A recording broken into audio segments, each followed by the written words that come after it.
Hello বন্ধুরা। তো এটা একটা নতুন পরীক্ষা, কেমিস্ট্রির পরীক্ষা। কি পরীক্ষা? না, জাহিরুদ্দিন স্যার একটা কেমিস্ট্রি পড়াবার চেষ্টা করে দেখছে। আমার নিজের কাছেই নিজে একটা ভয়ঙ্কর থ্রিলিং ব্যাপার মনে হচ্ছে, বুঝলে? মনে হচ্ছে একটা বিরাট কিছু যুদ্ধ টুদ্ধ হতে চলেছে। তো যাই হোক, চিরকাল কেমিস্ট্রিকে আমি খুব ভয় পেয়ে এসেছি। দেখি, তোমরা আগে আমার জীবনের কেমিস্ট্রির গল্প একাত্র শুনেছ। আগের একটি ছোট্ট ভিডিও হয়তো নিশ্চয়ই দেখেছো আমার চ্যানেলে, আমার জীবনে কেমিস্ট্রি বলে।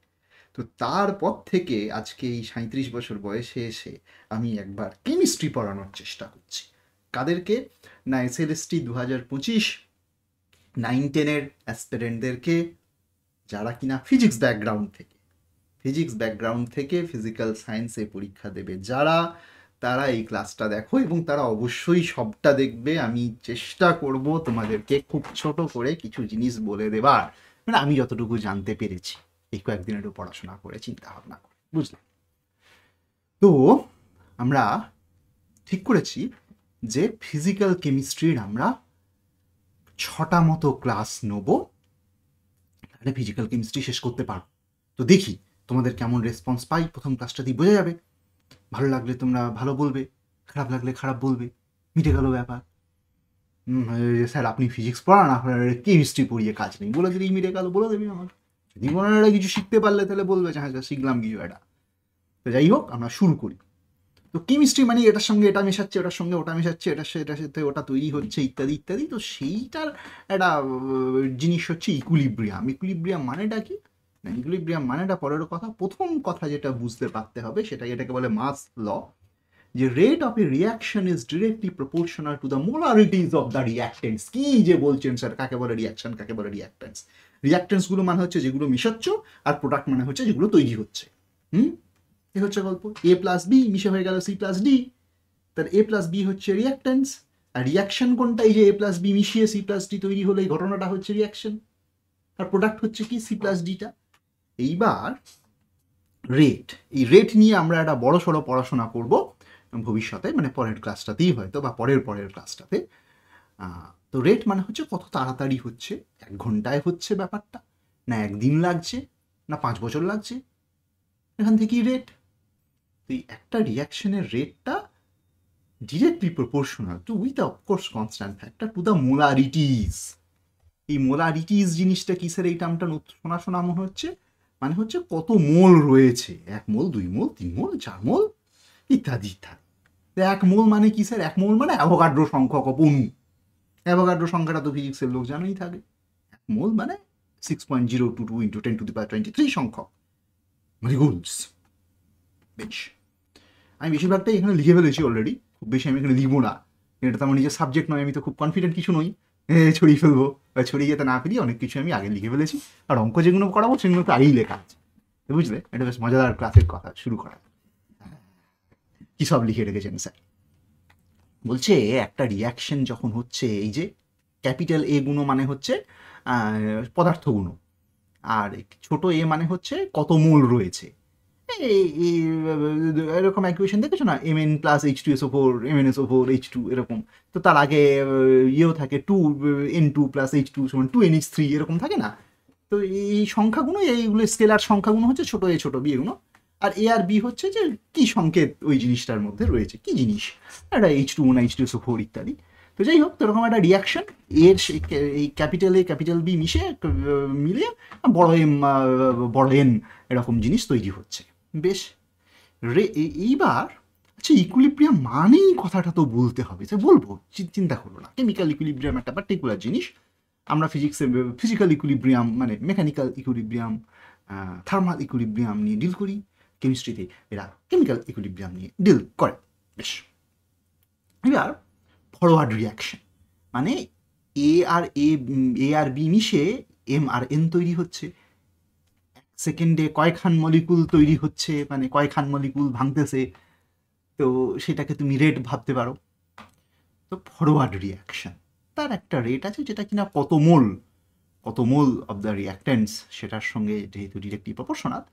তো ওই এ টু দি পাওয়ার ছোট এ মানে কয়তো সংখ্যা, মানে ধরো কোন একটা রিয়াকশনের আগে 3 লেখা আছে, মানে রিয়াকশনটাতে 3খানা মলিকুল জয়েন করছে, মানে ধরো ফর এক্সাম্পল 2a + 3b, এটাই যখন হচ্ছে, তার মানে এর 2খানা মলিকিউল, বি এর 3খানা, তার মানে একটা ঘটনা ঘটতে এর 3টে এর 2টো, তো সেই জন্য পাওয়ারে তুলতে হয় আর কি।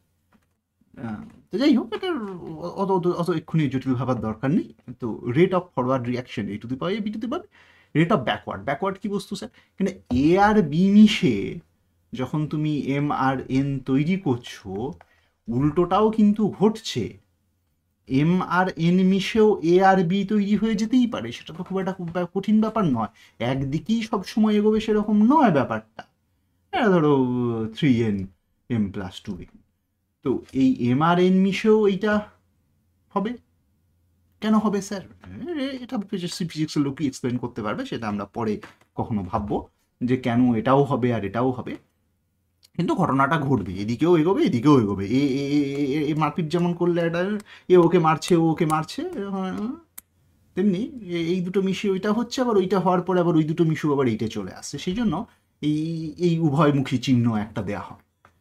তো গেল, ব্যাপার ঝামেলা মিটে গেল। তো এটা মিশে এটা, ওটা মিশে এটা। এবার এমন একটা সময় আসবে যখন যদি 1 সেকেন্ডে এই এই এই এমআরএন 10খানা তৈরি হয় মিলিয়ে মিশিয়ে, তেমনি আবার 1 সেকেন্ডে 10খানা এমআরএন ভেঙেও যায়, তাহলে আপাত দৃষ্টিতে তোমার দেখে মনে হবে যে এ আর বি এর সংখ্যা আর এম আর এন এর সংখ্যাটা একই।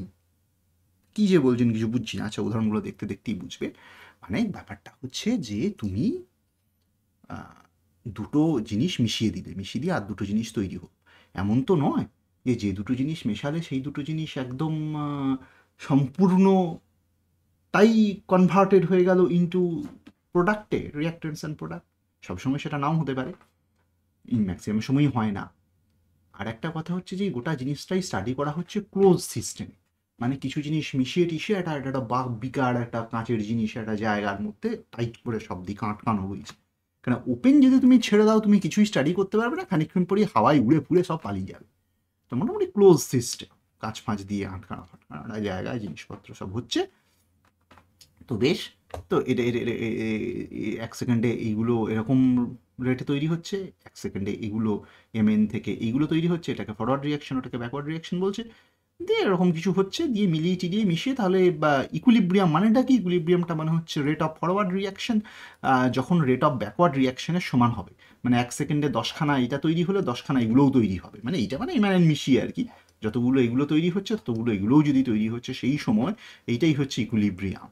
মানে রেট অফ ফরওয়ার্ড রিয়াকশন, মানে ফরওয়ার্ড দিয়ে মলিকুল, ডান দিকে জয়খানা মলিকুল, ডান দিকে যতগুলো তৈরি হলো বাঁ দিকেও ততগুলো তৈরি হলো, এটা যখন হবে তখন বলবো আমি কেমিক্যাল ইকুইলিব্রিয়াম। তো সেই কেমিক্যাল ইকুইলিব্রিয়ামে এই রিয়াকশন ওই রিয়াকশন সমান টমান করিয়ে দিয়ে K1 K2 এগুলো তোমার অত বোঝার দরকার নেই।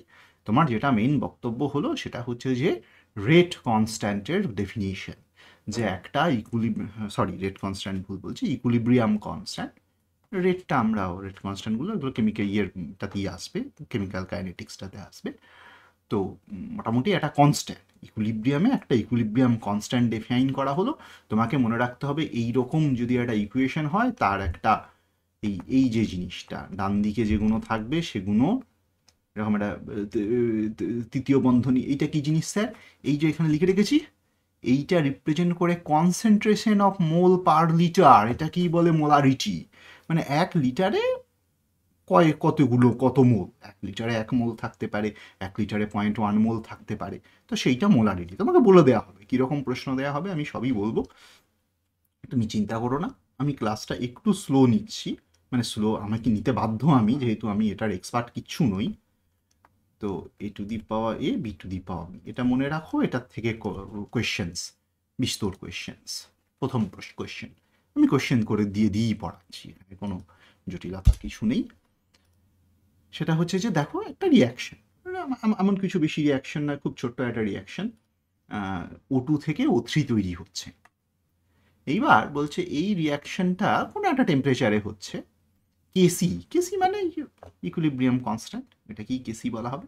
ইকুইলিব্রিয়াম কনস্ট্যান্ট যদি কিছু একটা বলে দিল 3 × 10⁻59, হ্যাঁ এরকম হয়ে থাকে, কোনো সমস্যা না, প্রচুর বড় হয়ে থাকে। প্রচুর ছোট এবং প্রচুর বড় রেট কনস্ট্যান্টের মানে কি তুমি বুঝতেই পারছো। এটা যদি প্রচুর বড় হয়, if this is very very high, তার মানে ডান দিকের জিনিসগুলোই ম্যাক্সিমাম রয়েছে, বাঁ দিকেরগুলো কিছু নেই। এটা এগুলো M to the power M N to the power প্রচুর বেশি, মোলারিটি প্রচুর বেশি, 1 লিটারে প্রচুর বেশি বেশি মোল এম এন রয়ে গেছে। KC is very high, that means all are products, কিছু নেই। আর কেসি যদি খুব খুব কম, তেমনি রিয়াক্টেন্টগুলোই রয়ে গেছে, প্রোডাক্ট তৈরিই হয়নি। তো বুঝতেই পারছো। তো এবার ধরো O2 থেকে O3 অত্যন্ত কম ইকুইলিব্রিয়াম কনস্ট্যান্ট, খুবই স্বাভাবিক। কেন O2 তাহলে সবসময় O3 হয়ে যেত, হয় না তো। সেই জন্যই অনেকক্ষণ রেখে দিলেও ডান দিকে O3 খুব কম হয়, কিন্তু উল্টোটা প্রচুর বেশি হয়, O3 থাকলে O3 ভেঙে যায়। তো সেই জন্য রেট কনস্ট্যান্ট O2 থেকে যখন O3 তখন অত্যন্ত কম হবে, আর O3 থেকে যখন O2 রেট কনস্ট্যান্ট অত্যন্ত বেশি হবে। তো এই O2 O3 উভমুখী বিক্রিয়ার রিয়াক্ট্যান্ট কনস্ট্যান্ট, বাঁ দিকে যেহেতু O2 রয়েছে, ডান দিকে O3, মানে বাই ডেফিনেশন O2 হচ্ছে রিয়াক্ট্যান্ট আর O3 is the product, and that KC is very small, তার মানে হচ্ছে খুব কম তৈরি হয়েছে O3। আর ঠিক আছে, if the concentration of O2 at equilibrium is 0.040 molar, then concentration of O3 in mole, মানে পার মোল 0.04040 মোলারিটি, মানে হচ্ছে 1 লিটারে 0.04 মোল O2 রয়েছে। 1 লিটার গ্যাস, এগুলো সবই দেখো ছোট্ট করে গ্যাস লেখা আছে এখানটায়, এখানে জি লেখা মানে গ্যাস। তাহলে কনসেন্ট্রেশন অফ O3 কত হবে? এই তো অত্যন্ত সহজ ব্যাপার। কেসি তুমি এখানে বাই ডেফিনেশন দেখো, ডান দিকে প্রোডাক্টের মধ্যে O3 আছে, O3-র উপরে তার পাওয়ারটা ঢুকে যাবে যে 2 রয়েছে, আর ডান দিকে O2 রয়েছে, বাঁ দিকে O2 রয়েছে, তার পাওয়ারে হচ্ছে 3। এইটা তোমাকে বলে দিয়েছে যে ভাই দেখো এত সহজ প্রশ্নও পড়বে, 3 × 10⁻⁻59, এটা তোমাকে বলে দেওয়া আছে। অ্যান্ড আর কি বলে দেওয়া আছে? আর বলা হয়েছে কনসেন্ট্রেশন অফ O2 ইজ 0.040। তাহলে O3-র কনসেন্ট্রেশন কত হবে এটা বের করতে পারবে? নিশ্চয়ই পারবে, ইকুয়েশন তো তুমি জানো, বসিয়ে দেবে। এটা যদি এটা বলে দেয় তাহলে এটা কঠিন কিচ্ছু নয়। O3-র কনসেন্ট্রেশন হচ্ছে 3 × 10⁻⁻59, এটা মুখোমুখি হয়ে যাবে, এর জন্য ক্যালকুলেটর লাগবে না। ইন্টু এটা 1, O2 এর কনসেন্ট্রেশন যেটা বলা আছে 0.04, সেটার কিউব, এই টোটালটা জিনিসের স্কোয়ার রুট। তুমি বুঝতেই পারছো ফিজিক্সের লোকের এই ক্যালকুলেশন করতে খুব একটা অসুবিধা হওয়ার কথা নয়। এখানে 59, এখান থেকে 0.04 আছে, আরও অর্ডার কমে যাবে, 60, 61, 62, 63 মতো অর্ডার হয়ে যাবে, মাইনাস তার উপরে একটা স্কোয়ার রুট, মানে এইরকম একটা জিনিস, এই জিনিসটাই আসবে একমাত্র। আমাকে আর ক্যালকুলেশন করতেই হবে না, উত্তরটা আমি দেখেই দাঁড়িয়ে দেবো। তোমরা নিজেরা ক্যালকুলেশন করলে করতে পারো, চেক করে নিতে পারো, আমার কাছে জাস্ট পাওয়ারটা দেখেই আমি দাঁড়িয়ে দেবো, এত পাওয়ারের ডিফারেন্স। তো যাই হোক, তো এইরকম ছোটোখাটো প্রশ্ন আসবে, বেসিক ডেফিনেশনটা জানলেই, কিচ্ছু করতে হবে না। ইকুইলিব্রিয়াম কনস্ট্যান্টের কিছু ক্যারেক্টারিস্টিক্স রয়েছে, সেগুলো একটু জানা দরকার। যে KC is a constant for a specific temperature, মানে টেম্পারেচার বাড়ালে অফকোর্স ইকুইলিব্রিয়াম কনস্ট্যান্ট এদিক ওদিক হবে। ইকুইলিব্রিয়াম কনস্ট্যান্ট মানে কি বোঝায়? যে এই গুণ কতটা রয়েছে প্রোডাক্টগুলো, আর ইয়ের কতটা রয়েছে রিয়াক্ট্যান্টগুলো। তো এদের মধ্যে একটা ইকুইলিব্রিয়াম সাম্য অবস্থায় এই যেগুলো তৈরি হচ্ছে সেগুলো কীরকম পরিমাণে থাকবে, আর যেগুলো থেকে তৈরি হচ্ছে সেগুলো কীরকম পরিমাণে থাকবে, তাদের রেশিও। তো এক একটা টেম্পারেচারে সেটা নিশ্চয়ই বাড়া এবং কমা করবে, কেন টেম্পারেচার তুমি যদি বাড়িয়ে দাও তাহলে এগুলো বেশি বেড়ে যাবে, বেশি প্রোডাক্ট তৈরি হয়ে যাবে, স্বাভাবিক, ম্যাক্সিমাম ক্ষেত্রেই তাই হয়। তাহলে that KC depends on temperature. তার মানে কেসি ইজ এ ফাংশন, ফিজিক্সের লোকেরা ম্যাথের লোকেরা এরকমভাবে বলবে, it's depends on temperature, it's independent of the initial concentration of the reactants. খুব ইম্পর্টেন্ট কথা, তুমি ইনিশিয়ালি কীরকম কনসেন্ট্রেশন, মানে মোলারিটি 1 লিটারে এটা 3 মোল, ওইটা 5 মোল না, এটা 30 মোল, ওটা 72 মোল দিয়ে শুরু করো, তাতে খুব একটা কিছু এসে যায় না, কারণ একটা নির্দিষ্ট টেম্পারেচারে রেখে দিলে তারা যখন রিয়াকশন করবে করে রেশিওটা যেটাতে নিয়ে আসবে সেটা কখনোই ইনিশিয়ালের উপর নির্ভর করছে না। সাম্য অবস্থাটা is always independent of initial concentration. এটা এক্সপেরিমেন্ট করেও দেখা গেছে, আর ফিজিক্স, মলিকুলার ফিজিক্স দিয়ে এক্সপ্লেনও করে দেওয়া যায়, সেটার পিছনে এখন যাব না। কেসি কোনোভাবেই ক্যাটালিস্টের উপরে নির্ভর করে না, এরকম প্রশ্ন দেবে। ক্যাটালিস্টের উপরে রেট নির্ভর করে, কত তাড়াতাড়ি হবে কত দেরি করে হবে, কিন্তু অ্যাট ইকুইলিব্রিয়াম ডান দিকের মালগুলো কত পার্সেন্টেজ যে থাকবে, বাঁ দিকের মালগুলো কত পার্সেন্টেজ থাকবে, তাদের যে রেশিও, সেইটা কোনোভাবেই ক্যাটালিস্টের উপরে নির্ভর করছে না। খুব important. Independent of the reaction from on which the equilibrium is attained. ইকুইলিব্রিয়ামটা কোন দিকে আসছে, হ্যাঁ ইকুয়েশনটা রিভার্স করে দিলে কনস্ট্যান্টটা উল্টে যাবে, কিন্তু কিভাবে ইকুইলিব্রিয়ামটা নিয়ে আসছো তার উপরে নির্ভর করছে না, ইকুইলিব্রিয়াম এলেই হোক কোনো না কোনোভাবে। মানে এখানে ডিরেকশন বলতে মোস্টলি যেটা বলতে চাই, তুমি যদি আস্তে আস্তে গরম করছো, নাকি গরম অবস্থায় শুরু করে আস্তে আস্তে ঠান্ডা করছো, এটাকে বলে thermal direction, direction in terms of temperature. যদি তোমার প্রেশার ভলিউম এগুলোরও কিছু কিছু কন্ডিশন তোমার থেকে থাকে, তাহলে সেই কন্ডিশনে কী পথে আসছো সেটার উপর নির্ভর করছে না, একটা নির্দিষ্ট টেম্পারেচারে নিয়ে এসে ইকুইলিব্রিয়ামটা নিয়ে এলেই সেটা সমান হবে, ইরেসপেক্টিভ অফ দ্য ডিরেকশন। বেশ, এটা এটা dependent on the representation of course, মানে উল্টিয়ে দিলে O2 থেকে O3 দিলে যা হবে, O3 থেকে O2 দিলে উল্টে যাবে, খুব ইম্পর্টেন্ট। কারণ আমি দেখো এই যখন ডেফিনেশনটাই দিচ্ছি, এটা ডিপেন্ডস অন কোনটা ডান দিকে আছে কোনটা বাঁ দিকে আছে। তো তুমি বাঁ দিকে আগে লিখে ডান দিকে আগে, ডান দিকেরটা এইটা এবিটাকে বাঁ দিকে লিখে এমএনটাকে ডান দিকে লিখলে যা ডেফিনেশন হবে তোমার ইকুইলিব্রিয়াম কনস্ট্যান্টের, এমএনটাকে বাঁ দিকে আর ডান দিকে এবিটাকে লিখলে রিপ্রেজেন্টেশনটা উল্টে যাবে। So it's depends on the representation of the reaction. এই জিনিসটা খেয়াল রাখবে, এটার উদাহরণ আমরা দেখবো, করবো, সমস্যা নেই। দেখো এটা অত্যন্ত বেসিক প্রশ্ন, এটাই প্রথমে দেওয়ার কথা উচিত ছিল, মানে প্রথম স্লাইডের দ্বিতীয় স্লাইডের পরেই, যে if the value of equilibrium constant for a particular reaction is this, অনেক বেশি, then the at equilibrium the system will contain. Reaction যদি খুব বেশি হয়, মানে ইকুইলিব্রিয়াম কনস্ট্যান্ট যদি খুব বেশি হয়, তার মানে কি বললাম একটু আগে, প্রোডাক্টগুলো অনেক বেশি। কেন বাবা, 10⁻12 ফাড়ো, মানে হচ্ছে এই মালগুলোই অনেক বেশি আছে, ফিজিক্সের লোক, ম্যাথ জানো একটু, এগুলোই অনেক বেশি আছে যদি কেসির ভ্যালু অত্যন্ত বেশি হয়, এগুলো অত্যন্ত কম রয়েছে। তো if this is very high, then the equilibrium of the system will contain mostly products. বেশ, খুব সহজ সহজ প্রশ্ন। ইন আ রিভার্সেবল রিয়াকশন, এই প্রশ্নে আলোচনা করবো, মানে বেসিক দু একটা জিনিস একটু বলে দিয়ে তারপর দু একটা ফর্মুলা বলে টলে দিয়ে। In a reversible reaction, two substance আর equilibrium, if the concentration of each one is doubled, দুটোর কনসেন্ট্রেশনই আমি ডাবল করে দিলাম। এখানে আমার রিয়াকশনটা কি, এখানে আমার রিয়াকশনটা হচ্ছে এ থেকে বি, তাহলে তোমার কেসি হচ্ছে এখানে, এদের আগে কিছু পরে কিছু একটা আছে, সেটা ইম্পর্টেন্ট নয়, বি এ। তো যাই হোক, প্রত্যেকের কনস্ট্যান্ট যদি বাড়িয়ে দিই, প্রত্যেকের কনসেন্ট্রেশন যদি বাড়িয়ে দিই, তাতে কি কোনো কিছু সমস্যা আছে? দ্বিগুণ করে দিলাম কনসেন্ট্রেশন, এটা কনসেন্ট্রেশন বেড়ে গেল একই রইল। কনসেন্ট্রেশনটা যদি দুটোরই একই রকমভাবে কমিয়ে বাড়িয়ে দিই, কিছু এসে যায় না, কেটে যায়। এটাকে প্রাইম করতে বললাম। বেশ, হেটারোজেনিয়াস ইকুইলিব্রিয়াম কি বস্তু স্যার? সব থিওরিতে আমি বলবো, এখান থেকে দুটো। হেটারোজেনিয়াস ইকুইলিব্রিয়াম মানে হচ্ছে same state of matter, same states of matter কি জিনিস স্যার? হ্যাঁ, কঠিন, তরল, গ্যাসীয়, মনে পড়ছে?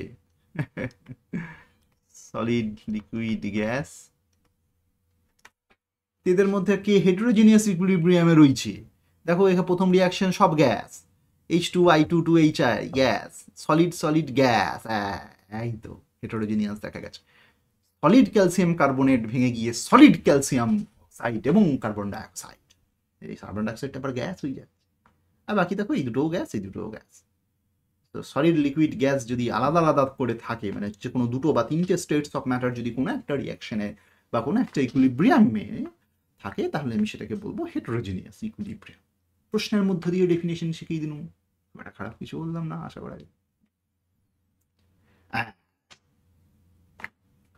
Reaction between iron and steam is reversible if it is carried out. এখানে কোনো জটিলতার কিছু নেই, এই রিয়াকশনটার এখানে কোনো ভূমিকাই নেই। রিয়াকশনটা তোমাকে দেখানো হয়েছে, এটা না দিলেও কিছু এসে যেত না। লোহা এবং লোহা এবং জল, ফেরাস অক্সাইড এবং হাইড্রোজেন গ্যাস, এটা বিশ্বের সব থেকে একটা অন্যতম পরিচিত রিয়াকশন, লোহায় মরচে পড়া। আমাদের বুদ্ধিতেও মরচে পড়ে, লোহায় যেরকম মরচে পড়ে। এটা রিভার্সেবল কখন হবে? এমনিতে যদি তুমি ছেড়ে দাও তাহলে সব মরচেই পড়বে, হাইড্রোজেন গ্যাসটা পালিয়ে যাবে। তাহলে একটা ইকুইলিব্রিয়ামে রাখতে গেলে, এই যে একটু আগে আমি কনসেপ্টটা বোঝানোর চেষ্টা করছিলাম, একটু আগেই বলেছি, তুমি যদি আবার এখানে পজ করে গিয়ে প্রথম দিকটা আবার শোনো, প্রথম 10 মিনিট, তাহলেই তুমি বুঝতে পারবে যেখানে রিভার্সেবল বলতে আমি যেটা করতে চাইছি যে এইটাকে আবার ইকুইলিব্রিয়ামে নিয়ে আসতে, মানে to attain equilibrium, chemical equilibrium, reversible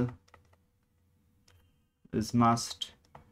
irreversible thermodynamics এর ইরিভার্সেবল প্রসেসের সঙ্গে গোলাবে না। ইরিভার্সেবলটা মানে হচ্ছে রিভার্সেবল কেমিক্যাল, এই রিভার্সেবলটা বলতে আমি যেটা বোঝাচ্ছি সেটা হচ্ছে কেমিক্যাল রিয়াকশন, সেইটার রিভার্সেবিলিটি। মানে এই ইকুয়েশনটাকে আমি পরিণত করতে চাইছি এই রকম একটা, এটা লেখার স্টাইল আছে একটা এদিক আর এদিক।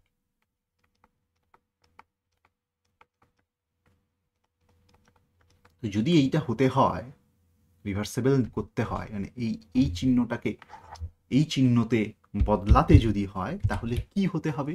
একটু আগে আমার শোনা কথাতেই তুমি নিশ্চয়ই এতক্ষণে বুঝতে পেরে গেছো যে এটা একটা ক্লোজ সিস্টেম হতে হবে, in a closed vessel. Closed vessel যদি না হয় তাহলে H2টা তো পালিয়ে যাবে। যদি ক্লোজড না হয় তাহলে, বাংলা লেখা অনেকদিন না লিখে লিখে অভ্যাস হারিয়ে ফেলেছি দেখছো, তাহলে H2টা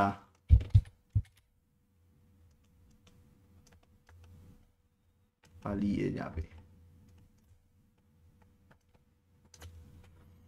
বুঝলে? তাহলে পালিয়ে যদি যায় তাহলে H2, আর যদি পালিয়ে যায়, পালিয়ে গেলে সে কেমনি করে আবার, পালিয়ে গেলে কেমনি করে আবার H2 আর Fe2O3O4 মিলে কি করে উল্টো দিকেরটা হবে?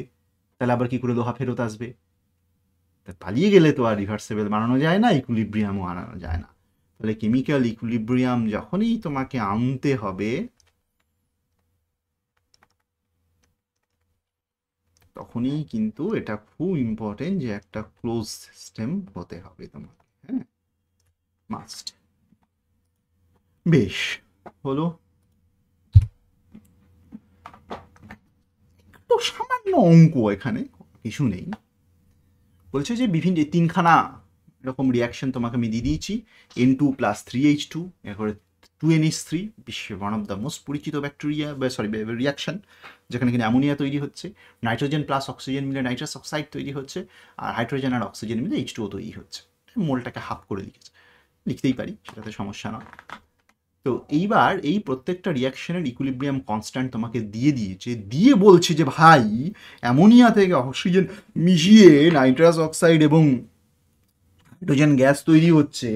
আমার ফোনটা কোথায়? কেউ ফোনটা যদিও সাইলেন্ট করা, কে ফোন করেছে? না, আননোন নাম্বার ফোন করেছে, উচ্ছন্নে যা। তো যাই হোক, আমি একটুখানি দেখে নিই। আবার ফেরত চলে এসেছি। উফ। তো যাই হোক, এবারে দেখো এই তিনটে রিয়াকশনের তোমাকে ইকুইলিব্রিয়াম কনস্ট্যান্টগুলো বলে দেওয়া হয়েছে।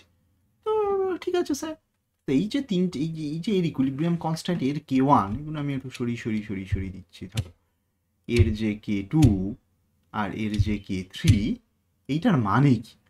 এইটার মানে হচ্ছে যে K1 মানে হচ্ছে NH3, তার মাথায় 2 বাই H2 এর মাথায় 3, মানে পাওয়ারে আর কি। আর এই থার্ড ব্র্যাকেট কি লিখছি না, মোলারিটি, 1 লিটার ইকুইলিব্রিয়ামে 1 লিটারে কত মোল থাকবে। এবারে এটা সাজানো আর কিছু, মানে একটু সামান্য আছে। K2 মানে হচ্ছে NO, তার মাথায় 2, ডেফিনিশন জানলেই হয়। ডেফিনিশনটা আমরা জানি না, বললে জিনিসগুলো সব একদম অচেনা দেখায়, মনে হয় যে এ ভগবান, হে প্রভু, কিভাবে করব কৃষ্ণ জগন্নাথ প্রেমানন্দী গা হুয়া। এটা ফিজিক্সের লোকেদের কেমিস্ট্রি দেখলেই এখন মনে হয়। আমি একবার জিনিসটা দেখিয়ে দেবার পরে আর অঙ্কগুলো দেখিয়ে দেবার পরে তুমি সব পারবে। কঠিন প্রশ্ন তোমাদের দেবে না, এর মধ্যেই প্রশ্ন দেবে। এই আজকের ক্লাস ঠিক করে করা মানে কিন্তু 30-এর মধ্যে, কেমিস্ট্রির 30টার মধ্যে 2টো প্রশ্ন পেয়ে যাও, মিনিমাম 2টো। তো 2 নম্বর কেমিস্ট্রিতে আজকের ক্লাসেই পেয়ে গেল, আর কোনো চাপ নেই, কি আনন্দ। তো K1 K2 K3 হচ্ছে এইগুলো। তাহলে তোমাকে বের করতে হবে কে, এই যে কে সেটার মানে কত, সামান্য একটু ম্যাথ আচ্ছা, এর মানে হচ্ছে H2ওর পাওয়ারে 3, NOর পাওয়ারে 2, NH3-র পাওয়ারে 2, O2 এর পাওয়ারে 5-এর 2। এইবার আমার ফিজিক্সের জনগণ কি এই 3টে কনস্ট্যান্টকে এদিক ওদিক সাজিয়ে কেটা বের করতে পারবে না? জীবন তাহলে এই ফিজিক্স পড়লে, এই ম্যাথ পড়লে কি K1 K2 K3 এদের বুঝতেই পারছো, এদেরকে একটু অ্যালজেব্রা করে এর উপর একে পাওয়ারে তুলে এর ঘাড়ে ওকে গুণ করে বা ওকে ভাগ করে তোমাকে এই জিনিসটিকে নিয়ে আসতে হবে। তো দেখে বোঝাটা তো খুবই সহজ। স্যার H2 এর পাওয়ারে 3 রয়েছে, NO এর পাওয়ারে স্কোয়ার রয়েছে, আচ্ছা NOর পাওয়ারে স্কোয়ার রয়েছে, তাহলে আর কোথাও NO আছে, আর কোথাও NO নাই, তাহলে K2কে তো রাখতেই হবে, অ্যাজ ইট ইজ K2 রাখতে হবে। বেশ, তো প্রথমেই দেখে নিলাম যে K2কে অ্যাজ ইট ইজ রেখে দিতে হবে উপরে। এটা বোধহয় একটা অপশনেই রয়েছে, না 2টো অপশনও রয়েছে। বেশ, K2কে রেখে দিলাম। আর H2O তার আবার কিউব, H2O কিউব, H2O আচ্ছা K3, আর কোথাও H2O নেই, আর কোথাও H2O নেই আছে, তাহলে এর সাথে K2 ইন্টু K3 কিউব করে দিলেই তো হয়। হ্যাঁ, K2 K3 কিউব K1 করে দিলে দেখবে অপশন এক্ষুনি মিলে যাচ্ছে। অত্যন্ত সহজ, মানে এ কোনো কোনো সমস্যাই নেই, এগুলো কোনো সমস্যাই নেই, এক্ষুনি হয়ে যায়। তো যাই হোক, এর থেকে শক্ত কোয়েশ্চেন এরকম এই টাইপে দিতে পারবে না, ম্যাক্সিমাম সময় ঘুরি উল্টে দেয় যে N2 + H3H2 = 2NH3 হয়ে দেখে যদি K1 হয় তাহলে 2NH3কে বাঁ দিকে নিয়ে এসে ডান দিকে N2 3H2 নিয়ে গেলে কত হবে, না জাস্ট রিভার্স করে দিলে উল্টেই যাবে, K1টা 1/K1 হয়ে যাবে, খুব স্বাভাবিক। মানে যদি সেটা খুবই স্বাভাবিক যে যদি কোনো রিয়াকশন A + B = C হয়, সেটা যদি K হয় তাহলে CA+B লিখলে সে তো বাই ডেফিনেশনই বোঝা যাচ্ছে যে 1/K হবে। এটা খুব স্বাভাবিক, রিভার্স করে দিলেই উল্টে যাবে। A+B = C+D করে দিলেও যে রিয়াকশন, সেটাকেও তুমি যদি উল্টে দাও তাহলে উল্টে যাবে, তাই না? এটাকে এদিকে লিখে এটাকে ওদিকে নিয়ে গেলে এটা উল্টে যাবে। এখানে লিখেও ছিলাম যে তাহলে এখানে আমি আবার ছোট করে ওটা লিখেও দিতে পারি যে এইটার যদি দরকার নেই, ডিরেকশন বাঁ দিকেরটা ডান দিকে, ডান দিকেরটা বাঁ দিকে নিয়ে গেলে ইকুইলিব্রিয়াম কনস্ট্যান্ট উল্টে যাবে, মানে রিসিপ্রোকাল। কে হলে 1/K হয়ে যাবে, সেটা বাই ডেফিনেশন বোঝাই যাচ্ছে। বেশ, এই অঙ্ক হয়ে গেল। given that the আরেকটা অঙ্ক, equilibrium constant for the reaction has the value of 278 at a particular temperature, what is the value of equilibrium constant in the following reaction at the same temperature? 2SO2 O3 O2 SO3 SO3 2SO2 half O2, মোল সংখ্যাটাও ভাগ করে দিয়েছি 2 দিয়ে, কোনো সমস্যা নেই। এক্ষুনি যেটা বলছিলাম সেই অঙ্কটাই চলে এসছে এখানে। তাহলে এইটা 278, এইটা হচ্ছে SO3। খুব সহজ জিনিস বাবা, ফিজিক্সের লোক যদি কেমিস্ট্রি পড়বো মনে করে, এমন কিছু বলবো না কেমিস্ট্রি লোকেদের গায়ে লেগে যায়, আশা করি কেমিস্ট্রি লোক এসব শুনছে না। ফিজিক্সের লোক যদি কিছু পড়বো মনে করে একমাত্র ম্যাথমেটিক্স ছাড়া আর কোথাও আটকায় না। এটা ম্যাথমেটিক্সটা আমাদেরও একটু উপরে আর কি, তার ম্যাথসের পরে আমরা, তারপর গোটা বিশ্ব ব্রহ্মাণ্ড, বুঝেছ? আমাদের ঠিক একটু পরেই কেমিস্ট্রি, এইটুকু আমি জানি। তার আরেকটু পরে বায়োলজি, মেডিকেল সায়েন্স সমান সমান।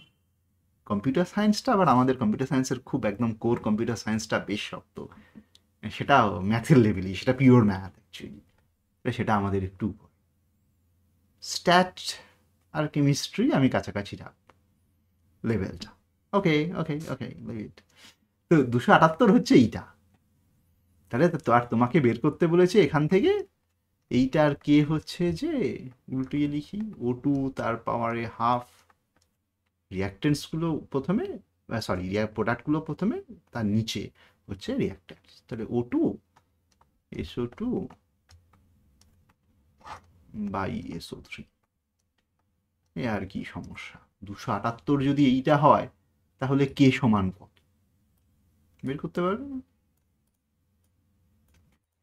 নিশ্চয়ই পারবো স্যার। এইটাকে উল্টে দেবো আর পাওয়ারটা কমিয়ে দেবো, স্কোয়ার রুট করে দেবো। 1/278 হয়ে গেলে এটা উল্টিয়ে যায়, আর স্কোয়ার দেখো এটা করে দিলি 1/278 করে দিলি এটা উল্টে যাবে, সেটাকে স্কোয়ার রুট করলেই হবে। এটা তো exact numerical numbers, this are just by numbers, মানে নাথিং বাট নাম্বারস। ভালো করে বুঝে নাও। শোনো, আমি মুখে যাই বলছি তুমি সঙ্গে সঙ্গে মাথায় সব ঢুকে একদম মাথার একদম গোপনে গভীর গোপনে ঢুকে যাচ্ছে, এরকম হয় না, এরকম হবে না, পৃথিবীতে সম্ভব নয় এরকম হওয়া। আমি বলছি আমার মাথায় ঢুকছে, আমি পড়ছি, আমি বুঝছি। তোমাকেও পড়তে হবে, তোমাকেও কথা শুনতে হবে, তোমাকেও একটি কাগজ আর কলম নিতে হবে, তোমাকেও লিখতে হবে, তোমাকেও অঙ্কটা বুঝে নিতে হবে। আচ্ছা এইভাবে হচ্ছে, লজিকটা খোপড়ির ভিতরে ঢোকাতে হবে। যতক্ষণ না তুমি ঢোকাচ্ছ ততক্ষণ হবে না। জাস্ট চোখের সামনে একটা ভিডিও চালালেই সব কিছু শিখে ফেলা যায় না।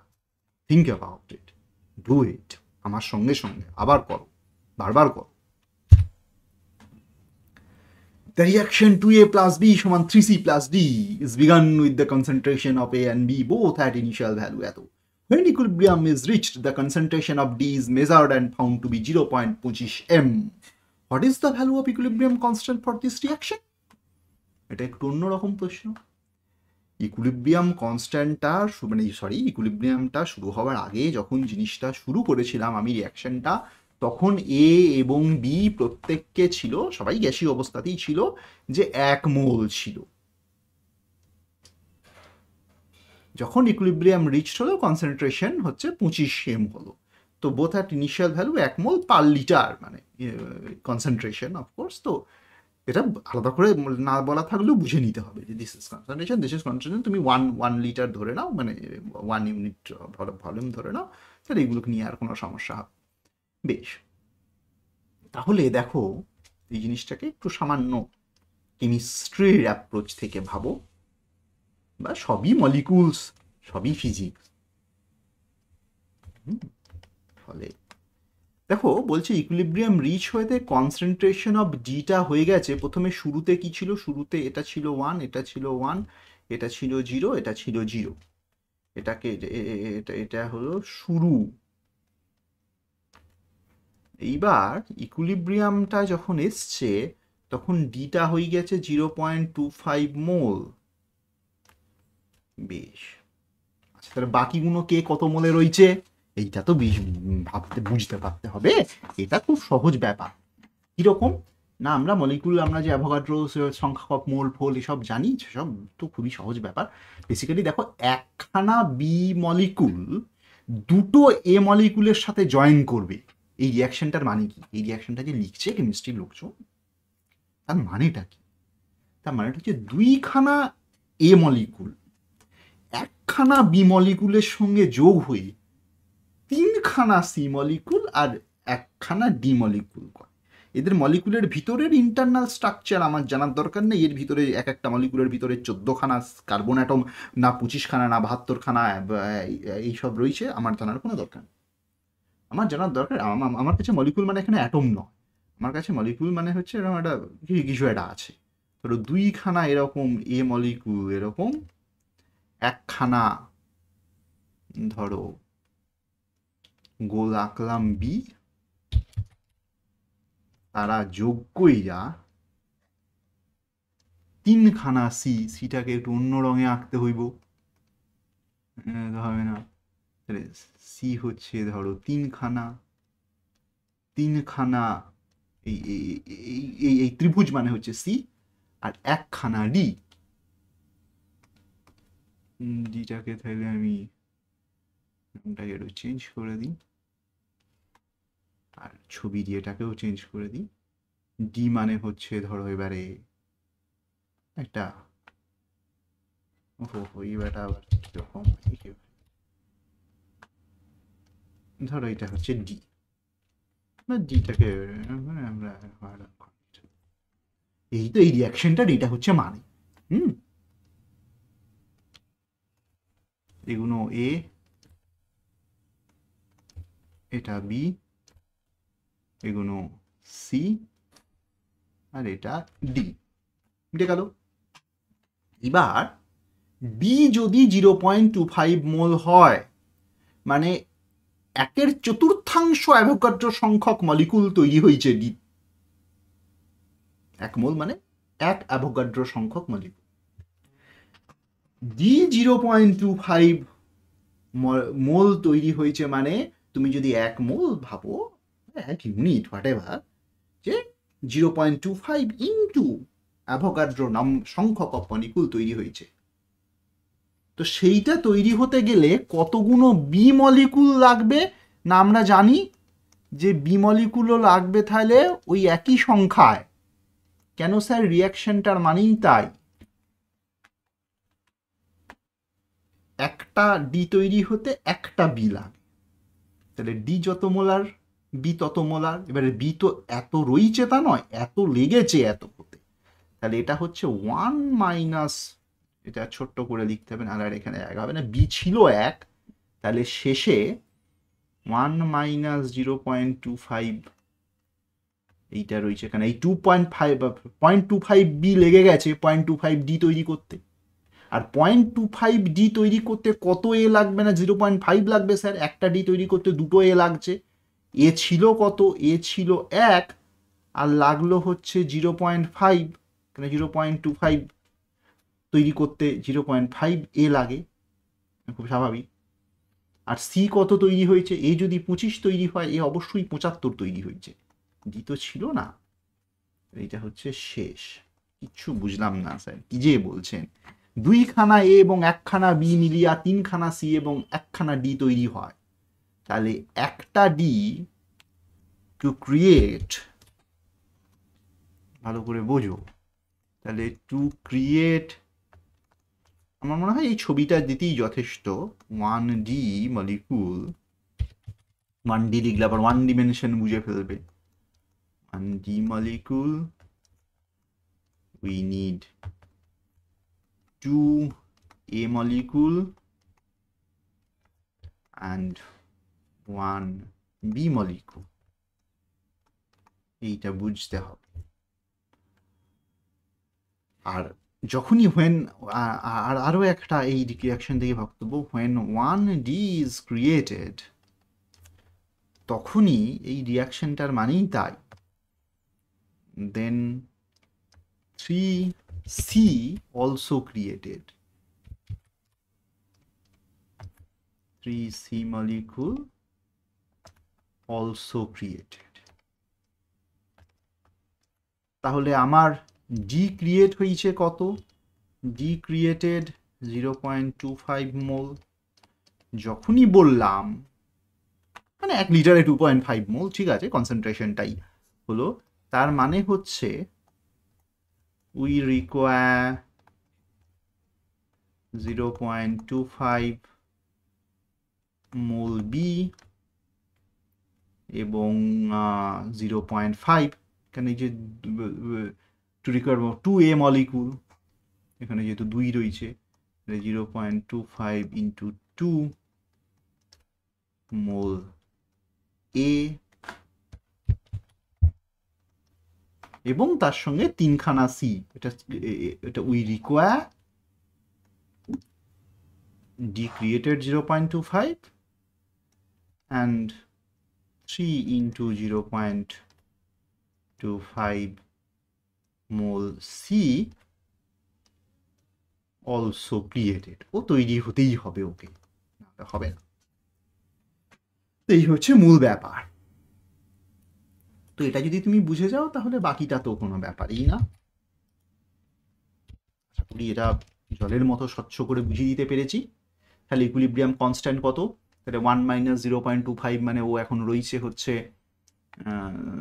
0.5, এ রয়েছে 0.75 আর এ তো 0.75 রয়েছে আর 0.25 তো এ রয়েছে।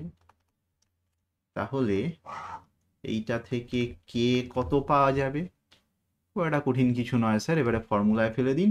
ডি টু দি পাওয়ার কিছু নেই, ডি এর সি এর মাথায় 3, বি যা ছিল তাই, এর মাথায় পাওয়ারে 2। সেটা করতে গেলে এবারে সি আছে তোমার কাছে কিউব, আর ডি তো প্রথমে 0.25 আর সি হয়ে গেছে 0.75।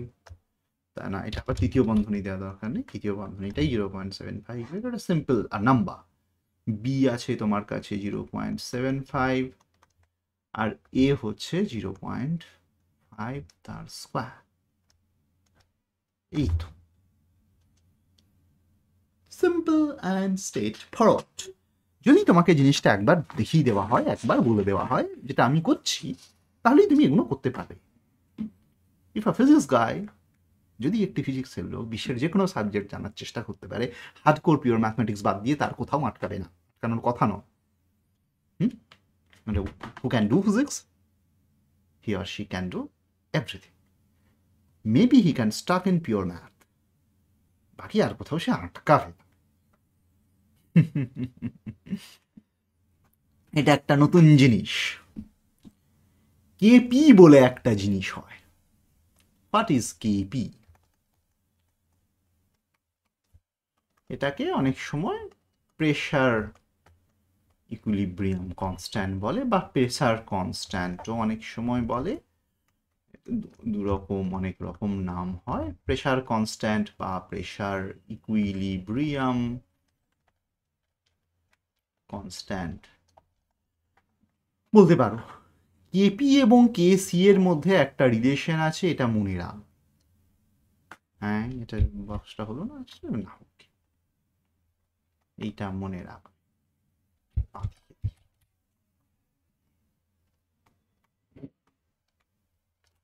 ফিজিক্সের হলে আমি আর এগুলো কিছু লিখে রাখতাম না এত পরিশ্রম করে। আমি লিখেছি, আমি চেষ্টা করেছি, এর মধ্যে আমি খেটেছি, কেমিস্ট্রি পড়ার চেষ্টা করেছি। সারাদিনে আমি 12-14 ঘন্টা পরিশ্রম করতে পারি, তার মানে দিনে 3 ঘন্টাও পরিশ্রম করতে পারো না। তো যাই হোক, কেপি আর কেসি এর মধ্যে রিলেশন জানতে হবে, বেশ মনে রাখতে হবে। এনজিটা কি, ডেল্টা এনজিটা কি? Total number moles of gaseous product minus total mole number of moles of gaseous reactant. Gas, শুধুমাত্র গ্যাস, শুধুমাত্র গ্যাস। সলিডগুলো পাত্তা দেওয়ার কোনো দরকারই নেই। এই নিয়ে অঙ্ক আমরা করবো একটা, মানে ছোট প্রশ্ন, মানে কত মোল গ্যাস ডান দিকে আছে প্রোডাক্ট আর কত মোল গ্যাস বাঁ দিকে আছে রিয়াক্ট্যান্টস, এক্ষুনি ক্লিয়ার হয়ে যাবে। তাদের মধ্যে যে পার্থক্যটা সেটাই ডেল্টা এনজি। ডেল্টা এন মানে মোলের পার্থক্য, আর সাবস্ক্রিপ্টে জি মানে gas.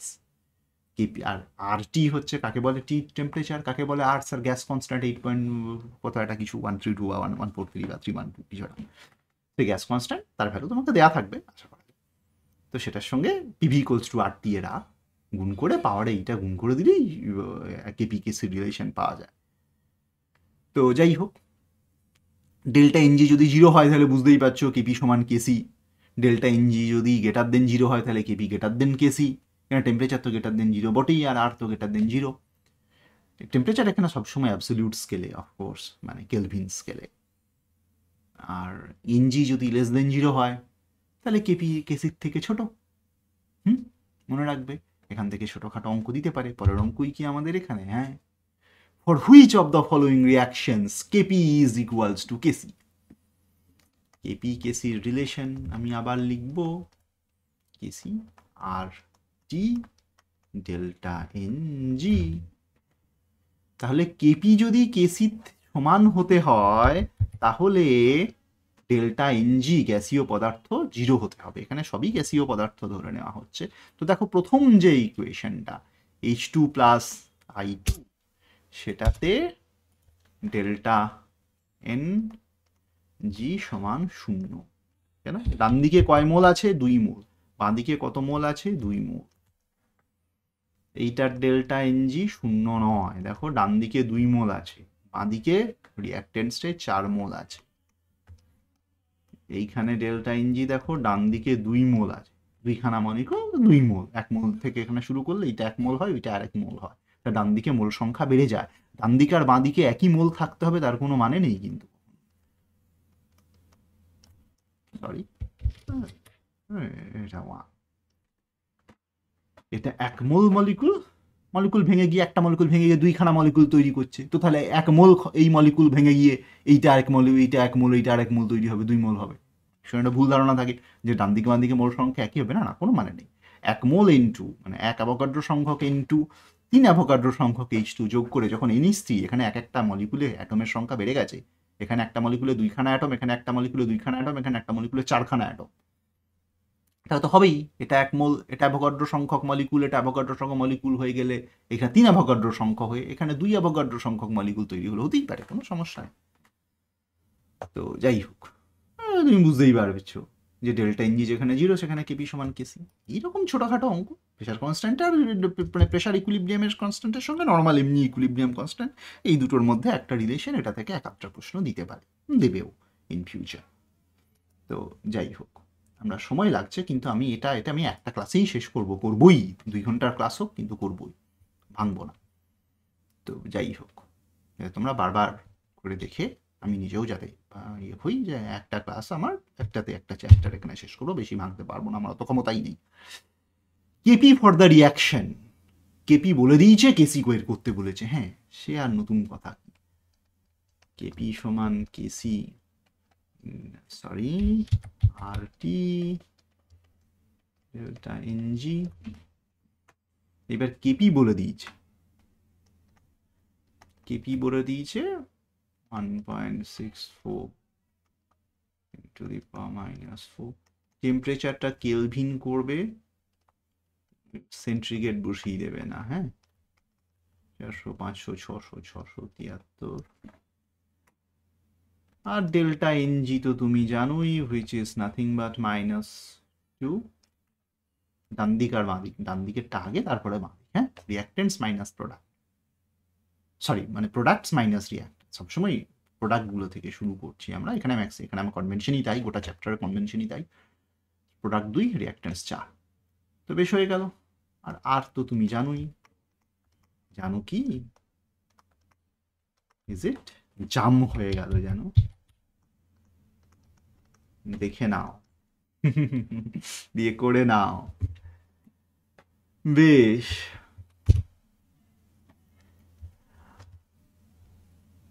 Equilibrium constant for the reaction is এত, বেশ 4 × 10⁻⁴ at 2000 K, in the presence of A catalyst, এটা একটা রিয়াকশন, N2O2 মিলে 2NO, in presence of a catalyst equilibrium is attained 10 times faster, therefore the equilibrium constant in presence of catalyst at 2000 K is কত বল? প্রথম থেকে যদি ক্লাসটা করছো এবং শুনছো, ইউ নো এভরিথিং।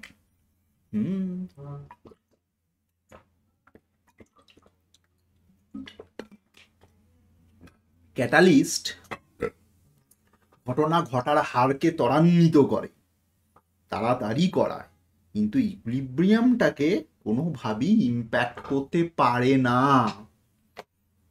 আমি 16 নম্বরে আছি, আমি এখানে কোথায় একটা, equilibrium constant is independent of presence of catalyst.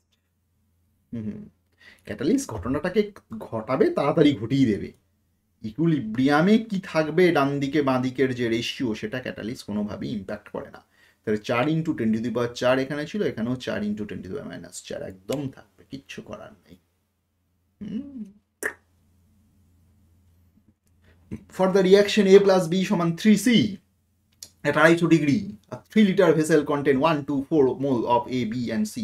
If Kc for the reaction is 10, reaction will proceed in, sir এ আবার কি আশ্চর্য কথা, ইকুইলিব্রিয়ামে কি আছে সেটা বলছেন না তো, ভালো করে দেখো, এসি বলে দিয়েছি, এবং আমি কোনো একটা সময়ে এই যে কথাটা বলছি এটা ইকুইলিব্রিয়ামে বলিনি কিন্তু, ভালো করে দেখো, হচ্ছে আমি কোনো একটা টেম্পারেচারে, অ্যাট সাম টেম্পারেচার, তোমাকে কি দেওয়া আছে, তুমি বুঝতেই পারছো আমার ইংরাজি লিখি যেহেতু গত দীর্ঘ বহু বছর ধরে, বাংলা এমনি টাইপ করে লিখি, কিন্তু হাতের লেখা বাংলা হয় না বলে ইংরাজি লেখাটাই আমার কত স্বচ্ছন্দ এবং তাড়াতাড়ি, এবং বাংলা লেখাটা কমে গেছে, খারাপ হয়ে গেছে। তো যাই হোক, কিছু করার নেই, মানুষ অভ্যাসের দাস। বলছে at some temperature you are given, তোমাকে কোনো একটা টেম্পারেচারে যেটা কনসেন্ট্রেশন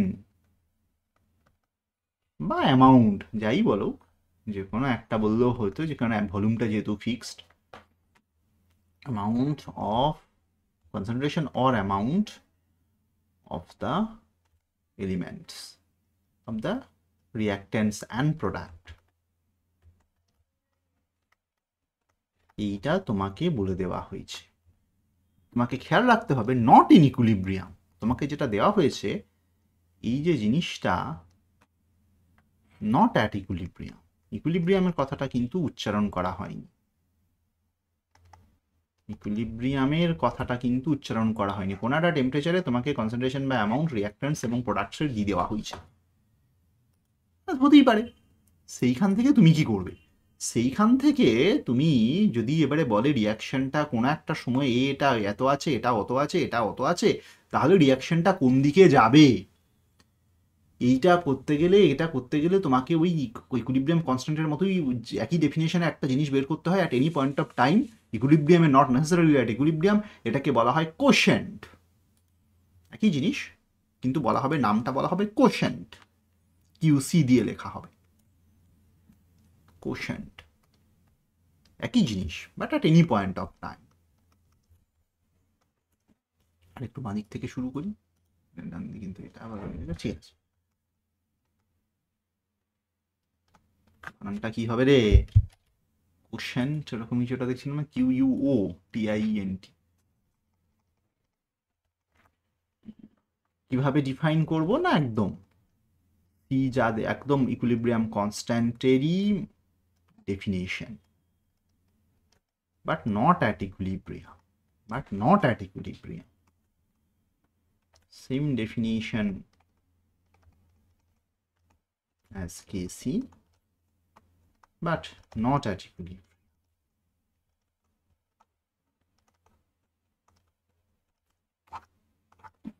তাহলে এইটার QC of given problem, QC এর বক্তব্যটা কি সেটা তো বলতে খুব একটা সমস্যা না, দেখতেই পাবে তুমি। তো সি যদি হয় 4, তাহলে 4-এর মাথায় 3, আর এ অ্যান্ড বি আছে 1 আর 1 করে, সরি 1 আর 2 করে,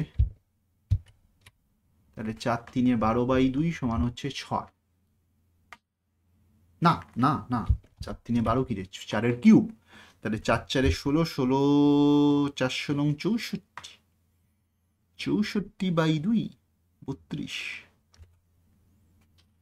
বেশ, আর ইকুয়াল কেসি, কিউসি হচ্ছে 32, অ্যান্ড কেসি কত? কেসি মানে হচ্ছে 10, আর কিউসি হচ্ছে 32, তাহলে কিউসি ইজ গ্রেটার দেন কেসি। তাতে কি হলো স্যার? সবসময় নয়, বক্স করার দরকার নেই। QC and KC for this data, এই ডেটাটার জন্য কিউসিটা কেসি এর থেকে বেশি। এবারে বোঝার চেষ্টা করো, কিউসি তো ইকুইলিব্রিয়াম, যে কোনো একটা সময়ে তুমি অটোমেটিক ছেড়ে দিয়ে এটা হয়েছে সেরকম নয়, যে কোনো একটা সময় যে কোনো একটা ইনিশিয়াল কন্ডিশনে তুমি শুরুই করেছো হয়তো এরকম দিয়ে, at some starting point, at some mid point, at some whatever point, at some whatever condition, at some whichever way, তুমি কোনোভাবে একটা ক্লোজ জায়গায় 4 মোল সি, 1 মোল এ এবং 2 মোল বি রেখেছো, মানে এটা অটোমেটিক্যালি হয়। ইট ইস জাস্ট কোয়েশ্চেন, মানে ইটস জাস্ট আ সিচুয়েশন। তোমার মুখে দুম করে একটা ঘুষি মেরে দিলাম, ইটস আ সিচুয়েশন। অনেকক্ষণ ধরে খিদে পাচ্ছে আমার, এটা একটা সিচুয়েশন। তো কোনো একটা সিচুয়েশন তুমি ক্রিয়েট করেছো, হয়েছে 4 মোল সি, 1 মোল এ, 2 মোল বি আছে। সেই সিচুয়েশনে রিয়াকশনটার যেহেতু এইভাবে ব্যালেন্স হয়, রিয়াকশনটার কোশেন্ট হচ্ছে 32, যেটা কিনা বাই সামহাউ, মানে যেটা কিনা বাই তোমার ডেটা যে তার কেসিটার থেকে বেশি। তার মানে হচ্ছে ইকুইলিব্রিয়ামে ইকুইলিব্রিয়ামে এই উপরের নিউমারেটর এই কোশ্চেন মানে তুমি আরো সহজ করে বলি, if QC is greater then K, তার মানে হচ্ছে যে প্রোডাক্টগুলো বেশি আছে, রিয়াক্টেন্টগুলো কম আছে, তার মানে রিভার্সে যাবে। কেন স্যার? ইকুইলিব্রিয়ামে যা রেশিও থাকার কথা প্রোডাক্ট অ্যান্ড রিয়াক্ট্যান্টসের, মানে ডান দিক আর বাঁ দিকের যা রেশিও থাকার কথা তার থেকে অনেক বেশি আছে। আর যেহেতু প্রোডাক্টটা প্রথমে লিখি আমি, ডান দিকটা প্রথমে লিখি, তার নিচে লিখি বাঁ দিকেরটা, তো তাহলে হচ্ছে ইয়েটা বেশি আছে, মানে যেগুলো হওয়া উচিত সি গুণ বেশি বেশি আছে, প্রোডাক্টগুলো বেশি বেশি আছে, প্রোডাক্ট রিয়াক্টেন্টের দিকে পিছিয়ে যাবে ইকুইলিব্রিয়াম কনস্ট্যান্ট যেহেতু কম। স্যার কিচ্ছু বুঝলাম না। হ্যাঁ, মনে রাখো, বুঝলে না হয়তো মলিকুলার লেভেলে ভাবতে পারছো না, কিন্তু জেনে রাখো যে কিউসি যদি গ্রেটার দেন কেসি হয় তাহলে রিভার্সে যাবে, মানে এই মুহূর্তে যা আছে প্রোডাক্ট বেশি আছে, রিয়াক্টেন্ট তৈরি হবে, তাহলে সিচুয়েশন গোজ টু রিভার্স, মানে হচ্ছে রিভার্স রিয়াকশন হ্যাপেন্স। এমন নয় যে ফরওয়ার্ড হবে না, রিভার্সটা বেশি হবে। যাই হোক, কেমিস্ট্রি লোক কত বেশি বোঝে না। রিভার্স রিয়াকশন হ্যাপেন্স যদি কিউসি লেস দেন কেসি হয়, তাহলে ফরওয়ার্ড রিয়াকশন হ্যাপেন্স। এই তো ব্যাপার। আর কিউসি যদি কেসি হয়ে যায় তাহলে অলরেডি আমরা ইকুইলিব্রিয়াম পেয়ে গেছি, উই আর ইন ইকুইলিব্রিয়াম। এই তো কথা।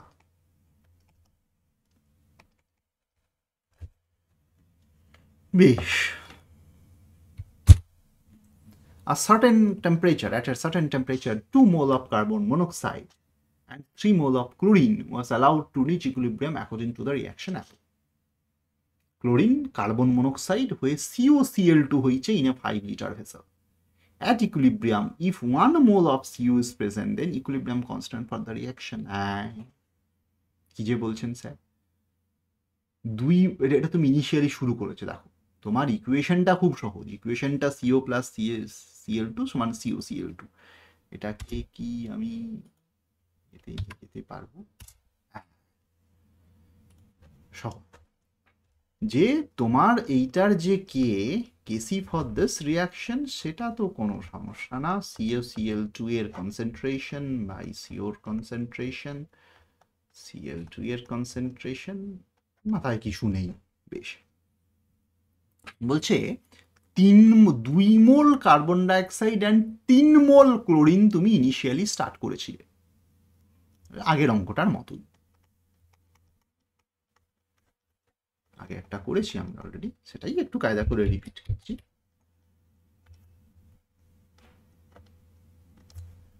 তো যাই হোক, শুরুতে তোমার 2 মোল কার্বন মনোক্সাইড ছিল, 3 মোল ক্লোরিন ছিল, এটা 0 ছিল। আর শেষে কত হয়েছে? শেষে যদি 1 মোল সিও এখনো রয়েছে, তাহলে 1 মোল কনভার্ট হয়ে গেছে, 1 মোল সিও কনভার্ট হয়ে 1 মোল COCl2 তৈরি করে, আর 1 মোল COCl2 তৈরি করতে গেলে 1 মোল Cl2 লাগে, তাহলে 2 পড়ে আছে। এই তো কথা। থিঙ্ক হোয়াই, আগেরটার যে এত সুন্দর করে ছবি ফবি এঁকে বোঝালাম, সেইটা তুমি বুঝতে পারলে কিনা দেখো। 2 আর 3 নিয়ে শুরু করেছিল, লাস্টে পড়ে আছে এটা 1, ওটা 2, ওটা 1। কেন ওটা 1 পড়ে আছে বলে দিয়েছে, 1 এইটা যদি পড়ে থাকে মানে 1 কাজ করেছে, আর এটার 1 কাজ করে এটার 1-এর সঙ্গে দিয়ে এটার 1 তৈরি করে, এটাই রিয়াকশনটার মান। তাহলে শেষে এটা একটা পড়ে আছে, এটা 2 পড়ে আছে, এটা 1 পড়ে আছে। এই তো ব্যাপার। এইবার তোমাকে ইকুইলিব্রিয়াম কনস্ট্যান্ট বের করতে হবে। 1 মোল পড়েছে, 5 লিটার কথাটা বলে দিয়েছে কেন? তোমাকে এই যে 2-3 গুলো, এগুলো মোল একটা ডিজিটে, নিউমেরিক্যাল ডিজিটে বলে দিচ্ছে, এত মোল মানে এতগুলো মলিকুল নিয়ে শুরু করেছিলাম, এতগুলো মলিকুল দিয়ে শুরু করেছিলাম। তাহলে তুমি 5 দিয়ে ভাগ করে দাও, প্রত্যেকটাতে মোলারিটি পেয়ে যাবে। At the end of the day সেটা তোমার এন্ড রেজাল্টকে খুব একটা ম্যাটার করবে না, খুব একটা পার্থক্য করবে না। ভেবে দেখো যে তুমি যদি এটাকে ভাগ করতে চাও, কনসেন্ট্রেশনগুলো বের করতে চাও, তাহলে 1, 2, 1 তার ইয়ে হবে, কি বলে, ভাগ হবে আর কি। মানে ইকুইলিব্রিয়াম অফ সিও, কি লিখবো আমি লাস্টে যেটা আছে ইকুইলিব্রিয়ামে, 1/5 লিখতে হবে আমাকে, Cl2 2/5 লিখতে হবে, COCl2 সেটা 1/5 লিখতে হবে, দিয়ে এগুলো সব কেটে যাবে 5 গুণ, বুঝলে, দিয়ে কে যেটা বেরোবে সেটা নাথিং বাট COCl2 এর 1, COর 1, CL2 এর 2। কিছুটা ভুল করছি, কিছুটা ভুল তো আমি ডেফিনেটলি করছি। হুম, COCl2 5 গুণ কাটবে না বলছো? না, সব 5 কাটবে না, আমি এইখানটাতেই ছড়িয়ে ফেললাম, ওহে 5 কাটবে না হে, এখানে একখানা আর এখানে 2খানা। হুম, দেখেছো আমি যে কেমিস্ট্রির লোক নই প্রমাণিত হয়ে গেল। কেমিস্ট্রির লোক এবারে দেখলেন হ্যাঁ আসছে, হে হে হে, ছড়িয়ে ফেলেছেন, ছড়িয়ে ফেলেছেন, হ্যাঁ ছড়িয়ে ফেলেছি, সে আর বলতে, এটা 1/5 আর CaCl2 আছে 2/5, হ্যাঁ ছড়িয়ে তো ফেলেছি, একখানা 5 কাটছে আর একখানা 5 তো রয়ে গেছে বাবা, তাহলে এই 1/5 1/5 কেটে গেছে, 5/2 মানে 2.5, হে হে, ছড়িয়ে ফেলেছি সব। এবার ঠিক আছে, বেশ বেশ বেশ বেশ বেশ বেশ, চলো চলো চলো, আর খুব দূরে নেই। গিবস ফ্রি এনার্জি এবং চেঞ্জ, গিবস ফ্রি এনার্জি নয়, গিবস ফ্রি এনার্জি কি জিনিস সেটা নিয়ে আমরা থার্মোডাইনামিক্সে অনেক আলোচনা করব। আমাদের ফিজিক্সের থার্মোডাইনামিক্স এবং ফিজিক্সের যে থার্মোডাইনামিক্সটা যতটুকু তোমাদের সিলেবাস আছে সেখানে গিবস ফিবস নেই, কেমিস্ট্রির যে থার্মোডাইনামিক্স রয়েছে, কেমিক্যাল থার্মোডাইনামিক্স, সেইখানে এইগুলো রয়েছে। ফলে এনথ্যালপি এবং গিবস ফ্রি এনার্জি নিয়ে আমরা অবশ্যই আলোচনা করব কেমিক্যাল থার্মোডাইনামিক্সের ক্লাসটাতে, সেটাও একটা বড় ক্লাস হবে, হয়তো হয়তো পরের উইকেই হবে। হুম, যাই হোক, গিবস এনার্জি চেঞ্জ এবং chemical equilibrium. Gibbs free energy বলে কিছু একটা জিনিস হয়, আপাতত না জানলেও চলবে। বলছে গিবস ফ্রি এনার্জির চেঞ্জ ইন এই কেমিক্যাল রিয়াকশন, যেটা কিনা খুব important in perspective of স্পন্টেনিটি of the reaction, সেটা আমরা আলোচনা করব। কিন্তু যাই হোক, এই রিলেশন মনে রাখতে হবে যে ডেল্টা জি সমান delta G zero plus RT ln Q. Q মানে কি? কিউ মানে ওই কোশেন্টটা, Q is the quotient at any point of time, যে কোনো একটা জায়গা থেকে যে কোনো আর একটা জায়গা, মানে রিয়াকশনের কোনো একটা স্টার্টিং পয়েন্ট থেকে কোনো আর একটা এন্ড পয়েন্ট, মানে ওয়ান সিচুয়েশন, মানে সেখানে কিছু কিছু এ কিছু এ কিছু বি কিছু সি কিছু ডি ছিল, টু অ্যানাদার সিচুয়েশন, মানে এখানেও কিছু অ্যামাউন্ট অফ এ, কিছু অ্যামাউন্ট অফ বি, কিছু অ্যামাউন্ট অফ সি, কিছু অ্যামাউন্ট অফ ডি ছিল। এক গ্লাস নীল রঙের কিছু একটা, এক গ্লাস লাল রঙের কিছু একটা মিশিয়ে দিলে সঙ্গে সঙ্গেই তো আর ওটা হয়ে যাবে না, খানিকটা একটা কিছু সবুজ রঙের তৈরি হয়ে গেল, যে কোনো একটা অবস্থায়। সেই সবুজ রঙটা একবারে হলো না, প্রথমে একটু একটু সবুজ হলো, তারপর খানিকক্ষণ পর আর একটু সবুজ হলো, তারপর 10 দিন পরে পুরো সবুজ হয়ে গেল। তো এই সিচুয়েশনের মধ্যে যে কোনো একটা অবস্থা আর একটা যে কোনো অবস্থা, তাদের মধ্যে গিবস ফ্রি এনার্জি চেঞ্জ, সেটা কিছু একটা ডেল্টা জি জিরো, কিছু একটা ইনিশিয়াল গিবস ফ্রি এনার্জি বা কিছু একটা ডেল্টা জি জিরো, সাম কনস্ট্যান্ট, কিছু একটা RT ln কিউ, কোশ্চেনটা কোন সময়কার ফাইনাল সিচুয়েশনটা। তো যাই হোক, তো এই হলো ডেল্টা জি, তাদের মধ্যে একটা সম্পর্ক, এটা মনে রাখবে। এইবার অ্যাট ইকুইলিব্রিয়াম, ইকুইলিব্রিয়ামে যখন চলে এলো তখন ডেল্টা জি শূন্য হয়ে গেল, তখন আর সিচুয়েশনের পরিবর্তন, মানে equilibrium is a minimal energy state, minimum free energy state, এসব নিয়ে অনেক আলোচনা হবে। তো যাই হোক, ইকুইলিব্রিয়ামে ডেল্টা জি শূন্য, এবং কোশেনটা আগেই বললাম, কোশেনটা কিউসিতে, কিউটা চেঞ্জ হয়ে গেছে কেসিতে, যে ভাই কোশেনটা আর কোশেন নেই, কোশেনটা এখন কেমিক্যাল ইকুইলিব্রিয়াম কনস্ট্যান্ট। তো ইকুইলিব্রিয়ামে ডেল্টা জি সমান শূন্য এবং কিউ সমান কেসি, তাহলে ইকুইলিব্রিয়ামে এটা শূন্য হয়ে যায়, ডেল্টা জি প্লাস RT তখন ln কেসি করতে হবে। তো এইখানে কে এর মধ্যে এখানে সিটা লেখা উচিত ছিল, হ্যাঁ হ্যাঁ হ্যাঁ হ্যাঁ,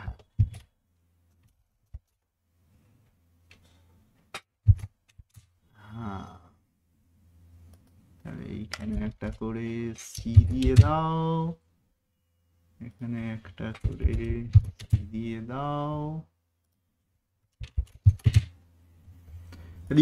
এইটা হচ্ছে স্টার্টিং পয়েন্ট। এটা কেমন করে কোত্থেকে এলো, ডেরিভেশন জানা যায় না। এটার ডেরিভেশন কোথার থেকে এলো স্যার আপাতত জানা যায় না, পরে কখনো জানা গেলেও যেতে পারে। তো আপাতত তুমি এখান থেকে যদি শুরু করো তাহলে এখানে আসাটা খুব একটা কঠিন কিছু নয়, যে অ্যাট ইকুইলিব্রিয়াম ডেল্টা জি সমান 0 এবং কিউ সমান কেসি, তাহলে ডেল্টা জি সমান ডেল্টা জি 0, ডেল্টা জি 0 মানে কিছু একটা তোমাকে বলে দেওয়া হবে যদি কোনো অঙ্ক কষতে হয়। আর এটা সমান 0, তাহলে সামান্য একটা ম্যাথমেটিক্স, এটাকে ওটা নিয়ে চলে গেলাম, এটাকে ওটা নিয়ে চলে গেলাম, এটা ওয়ান লাইন অফ ম্যাথ। কি জাতীয় প্রশ্ন করতে পারে?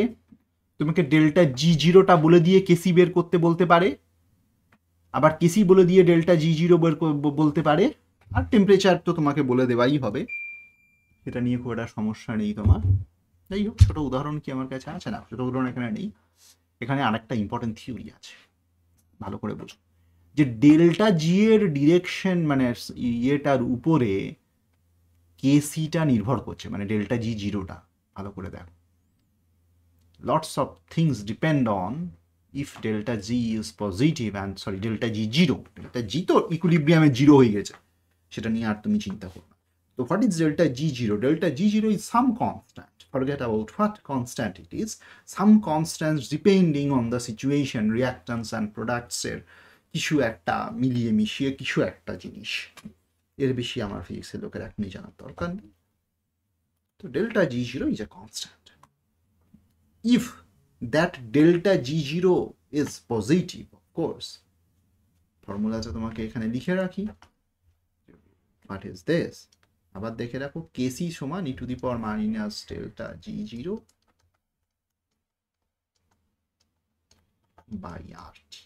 তো বল, তাহলে ডেল্টা জি জিরো যদি নেগেটিভ হয় তাহলে minus of delta G zero by R T is positive, আর এটা পজিটিভ হয়ে যাবে মানে therefore এটা greater than 1, kc greater than 1।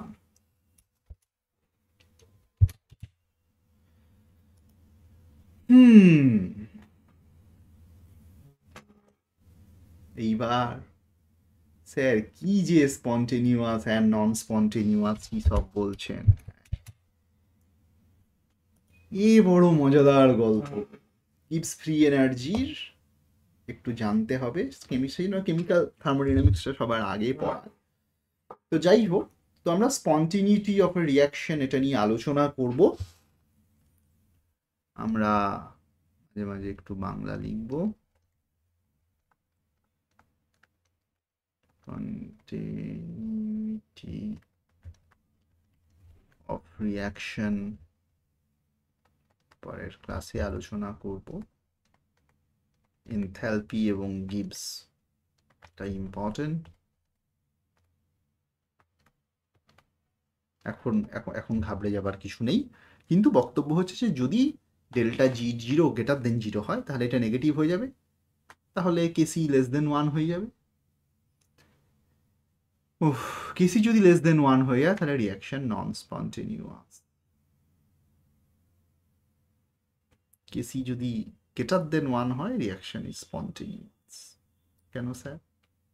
কেসি গ্রেটার দেন 1 মানে ইকুইলিব্রিয়ামে প্রোডাক্টগুলো বেশি বেশি রয়েছে, প্রোডাক্টটা হচ্ছে হয়ে যাবে।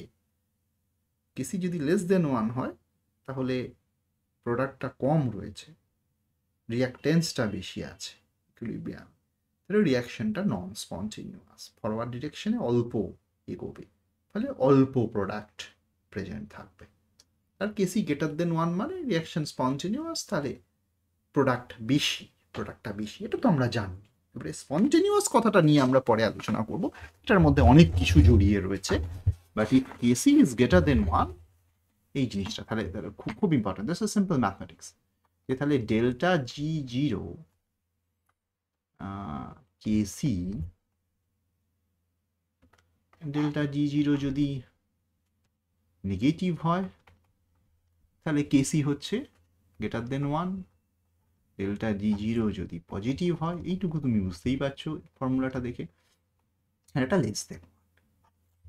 কেসি যদি গ্রেটার দেন 1 হয় তাহলে এইটুকু তুমি বুঝতে পারছো যে রিঅ্যাক্টেন্স অ্যান্ড প্রোডাক্টের মধ্যে রেশিও, কে বেশি and K com, greater than 1 মানে মোর প্রোডাক্টস, আর এটার মানে হচ্ছে লেস দেন 1 হয়ে গেলে মোর রিঅ্যাক্টেন্স। এইটুকু বুঝতে পারলেই হবে। রিঅ্যাকশন হয়ে গেল রিঅ্যাক্টেন্স।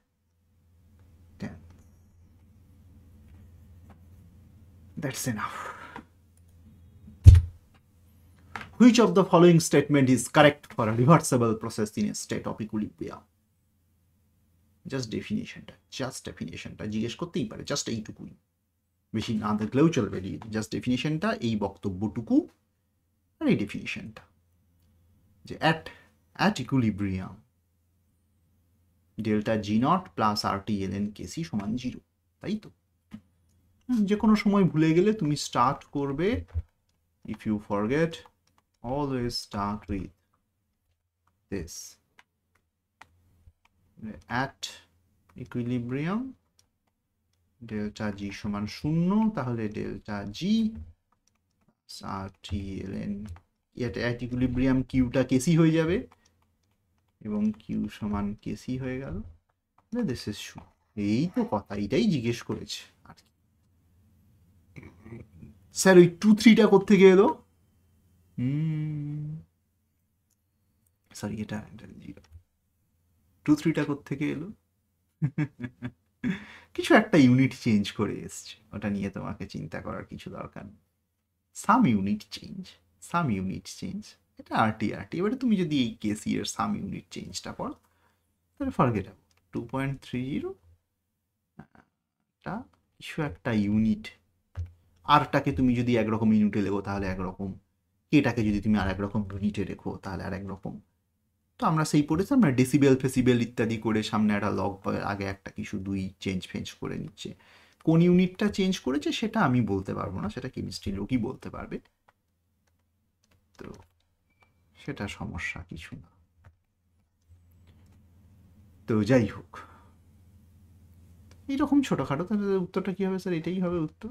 ডেল্টা জি, এখানে ডেল্টা জি আছে, দেখো ডেল্টা জি জিরোটা ওই দিকে নেগেটিভ হয়ে যাবে, লগ কে বা কেসি ঘটে, যাই বলো।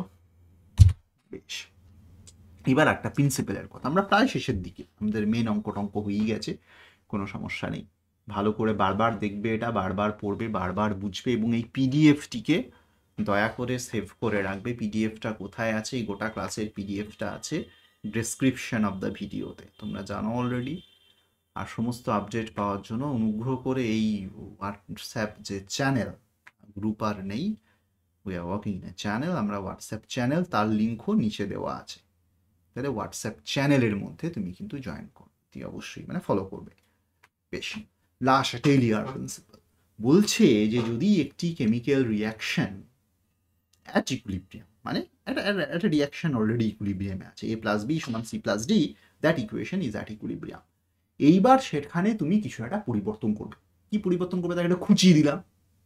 ধরো তুমি আর তোমার বন্ধু মারপিট করে ইকুইলিব্রিয়ামে রয়েছে, তুমি ওকে দুঘুষি দিচ্ছ, তুমি ওকে দুঘুষি দিচ্ছ, আমি কারোর পিছনে একটা চিমটি কেটে দিলাম, মানে I am disturbing the equilibrium, বাইরে থেকে থার্ড পার্টি পিছনে গিয়ে চিমটি কেটে দেবো, এটাই করে সবসময় লোকে। তো যাই হোক, একটি রিয়াকশন ইকুইলিব্রিয়ামে রয়েছে, তাকে তুমি টেম্পারেচার, প্রেশার বা কনসেন্ট্রেশন চেঞ্জ করছো। কিভাবে? না তুমি একটু টেম্পারেচার বাড়িয়ে দিলে বা কমিয়ে দিলে, কোনো একটু প্রেশার কমিয়ে দিলে বা বাড়িয়ে দিলে, খানিকটা রিয়াক্টেন্স ঢেলে দিলে, এ আর বি মিলিয়ে সি আর ডি যদি তৈরি করে, এম আর এন যদি তৈরি করে, খানিকটা এ এক্সট্রা করে ঢেলে দেওয়া যায় তো সিস্টেমে? হ্যাঁ, যায় তো নিশ্চয়ই। তো এইভাবে তুমি চেঞ্জ করতে পারো, খোঁজাতে পারো। তাহলে ইকুইলিব্রিয়ামটা এমন দিকেই চেঞ্জ হবে যেদিকে the effect of change is minimised. এটা খুব বড় জটিল কিছু নয়, এটা this is nothing but physics, energy minimise of potential energy, ওইটাই কোনো না কোনোভাবে এখানেই এসছে। তো যে ডিরেকশনে চেঞ্জটা মিনিমাম হবে সেই ডিরেকশনেই ও যাবে। স্যার এটা থেকে অঙ্ক কী আসবে, প্রশ্ন কি আসতে পারে আমি বলবো, আমি গোটা তিনেক প্রশ্ন বলবো, তোমাকে শুধু এইটা মাথার মধ্যে রাখতে হবে যে ভাই চেঞ্জ যেদিকেই হোক না কেন, চেঞ্জটাকে ইকুইলিব্রিয়ামকে ডিস্টার্ব করে যেদিকে চেঞ্জটা মিনিমাম হবে সেই দিকে ও যাওয়ার চেষ্টা করবে, এটা নিয়ম। কোন দিকে কেমন করে মিনিমাম হবে দু একটা উদাহরণ দেবো ছোট্ট তোমাদের প্রশ্নের, একটা দুটো প্রশ্ন জানলেই হবে, কঠিন কিছু না। ধরো change in either pressure and concentration at equilibrium May shift the equilibrium but it can not change the equilibrium constant. মানে ইকুইলিব্রিয়াম কনস্ট্যান্টটা কিন্তু চেঞ্জ হবে না। Pressure concentration temperature, pressure concentration or temperature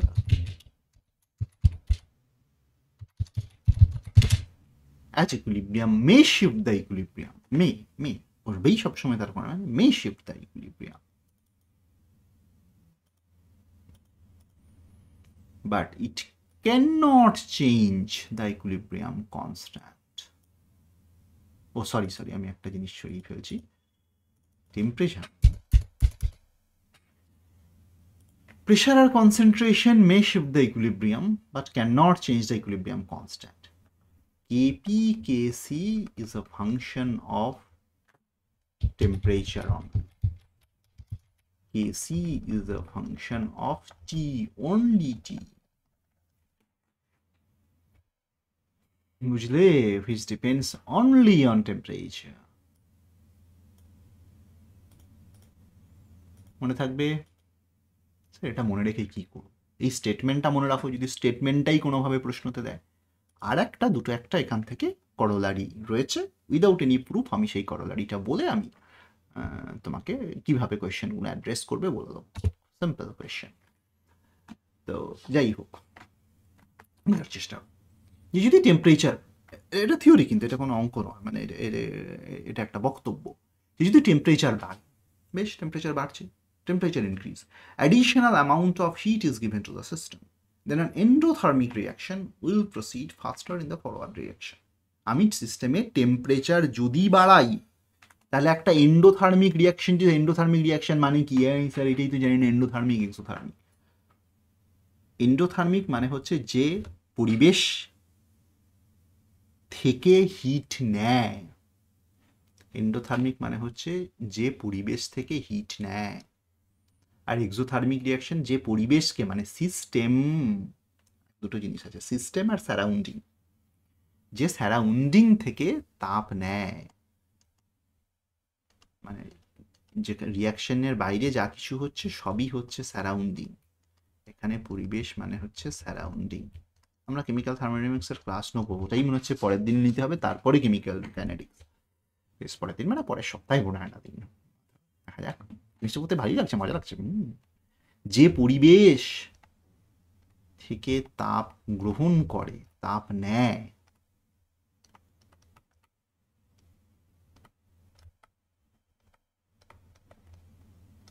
সে হচ্ছে এন্ডোথার্মিক। আর এক্সোথার্মিক হচ্ছে যে পরিবেশকে তাপ দেয়।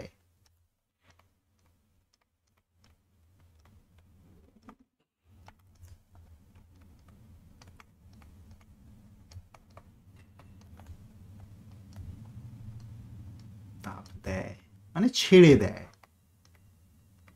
রিয়াকশন পরিবেশকে চাপ ছেড়ে, পরিবেশে চাপ মানে তাপ ছেড়ে দেয় তো অনেক সময়, তাকে বলে এক্সোথার্মিক। তো তুমি বুঝতেই পারছো, যে পরিবেশ থেকে যে রিয়াকশনটা তাপ নিতে চায় তাকে যদি তুমি হিট দাও তাহলে সে ফরওয়ার্ডের দিকেই তো এগোবেই, সে তো চাইছেই, তার পক্ষে ওটা ভালো হবেই। তো রিয়াকশন যদি এক্সোথার্মিক হয়, আবার পরিবেশকে তাপ দিতে চায়, তা সেখানে যদি তুমি রিয়াকশন টেম্পারেচারটা বাড়িয়ে দাও তাহলে ওটা স্লো হয়ে যাবে, কেন সে তো দিতে চাইছে, তুমি তো তাকে টেম্পারেচার বাড়িয়ে দিতে চাওয়াটার রাস্তাটা কমিয়ে দিচ্ছ। এটাকে এইভাবে ভাবতে হবে, অনেকভাবে ভাবা যায়। তো আমি এইভাবে ভাবলাম যে ভাই আমি পরিবেশ থেকে তাপ নিতে চাইছি, তুমি টেম্পারেচার বাড়াচ্ছ, হ্যাঁ সে তো খুব আরও ভালো হবে, আরও তাড়াতাড়ি হবে, অ্যাক্টিভেশন এনার্জি আরও কমে যাবে। স্যার কাকে বলে অ্যাক্টিভেশন এনার্জি বললেন না তো, একটা টার্ম, এটা বলবো আস্তে আস্তে আস্তে আস্তে, তোমরা বোঝা উচিত। যে এনার্জিটা পেলে রিয়াকশনটা ঘটবে, সব রিয়াকশন এমনি এমনি ঘটে যায় না। তুমি আর তোমার বন্ধু পাশাপাশি দাঁড়িয়ে আছো, এমনি এমনি তোমাদের মধ্যে প্রেমটা হয়ে সবসময় যায় না, অনেক সময়ই হয় দ্যাট ইজ স্পন্টেনিয়াস। অনেক সময়ই সেখানে কিছু একটা অ্যাক্টিভেশন এনার্জি, কাউকে একটা স্টেপ নিতে হয়, কাউকে একটা হাই বলতে হয়, কাউকে একটা অ্যাপ্রোচ করতে হয়, অন্তত সরাসরি মুখে আমি তোমাকে ভালোবাসি না বললেও আমি তোমাকে ভালোবাসতে চাই বা ইন্টারেস্টেড, এটা প্রকাশ করতে হয়। সেই প্রকাশটা ওর অ্যাক্টিভেশন এনার্জি, গোটা ক্রিয়া বিক্রিয়ার অ্যাক্টিভেশন এনার্জিটাকে কমিয়ে দেয়, দিয়ে রিয়াকশনটা ঘটায়। Think about it, chemical reaction, মনের মিলন।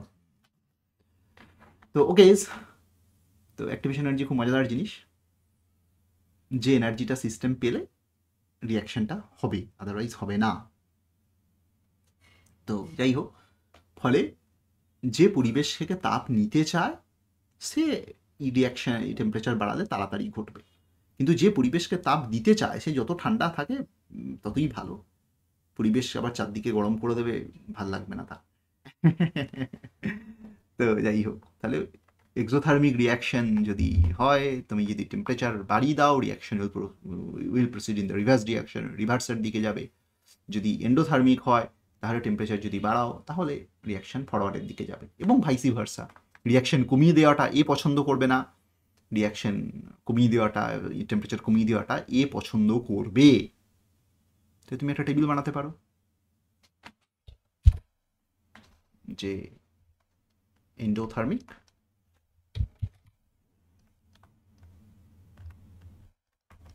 এক্সোথার্মিক, মনে রাখবে, তাহলেই হবে।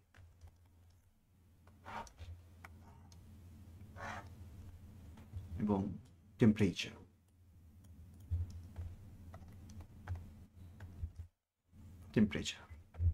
টেম্পারেচার যদি ইনক্রিজ করো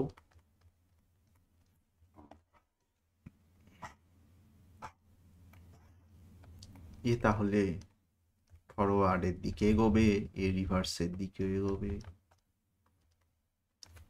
টেম্পারেচার যদি ডিক্রিজ করো এ রিভার্সের দিকে এগোবে, এ ফরওয়ার্ডের দিকে এগোবে। মুখস্থ রাখতে হবে না, না, শুধু আমার এই কথাটা মনে রাখো, বাকিটা সব ডিডিউস করতে পারবে। যে কিনা এন্ডোথার্মিক, সে পরিবেশ থেকে তাপ গ্রহণ করে, টেম্পারেচার বাড়িয়ে দিলে সে পছন্দ করবে ফরওয়ার্ডের দিকে এগোবে। এন্ডোথার্মিক তাপ গ্রহণ করে, টেম্পারেচার যদি ইনক্রিজ করো সে ফরওয়ার্ডের দিকে এগোবে। বাকিগুলো, বাকি টেবিলটা তুমি ডিডিউস করতে পারবে, এটা ফরওয়ার্ড হলে এটা রিভার্স হবে, এটা ফরওয়ার্ড হলে এটা রিভার্স হবে, এটা রিভার্স হলে এটা ফরওয়ার্ড হয়ে যাবে। কোনো সমস্যা না, think algorithmically. There is no effect of, এটাও থিও, there is no effect of pressure if the reaction has the same number of moles in reactants and product.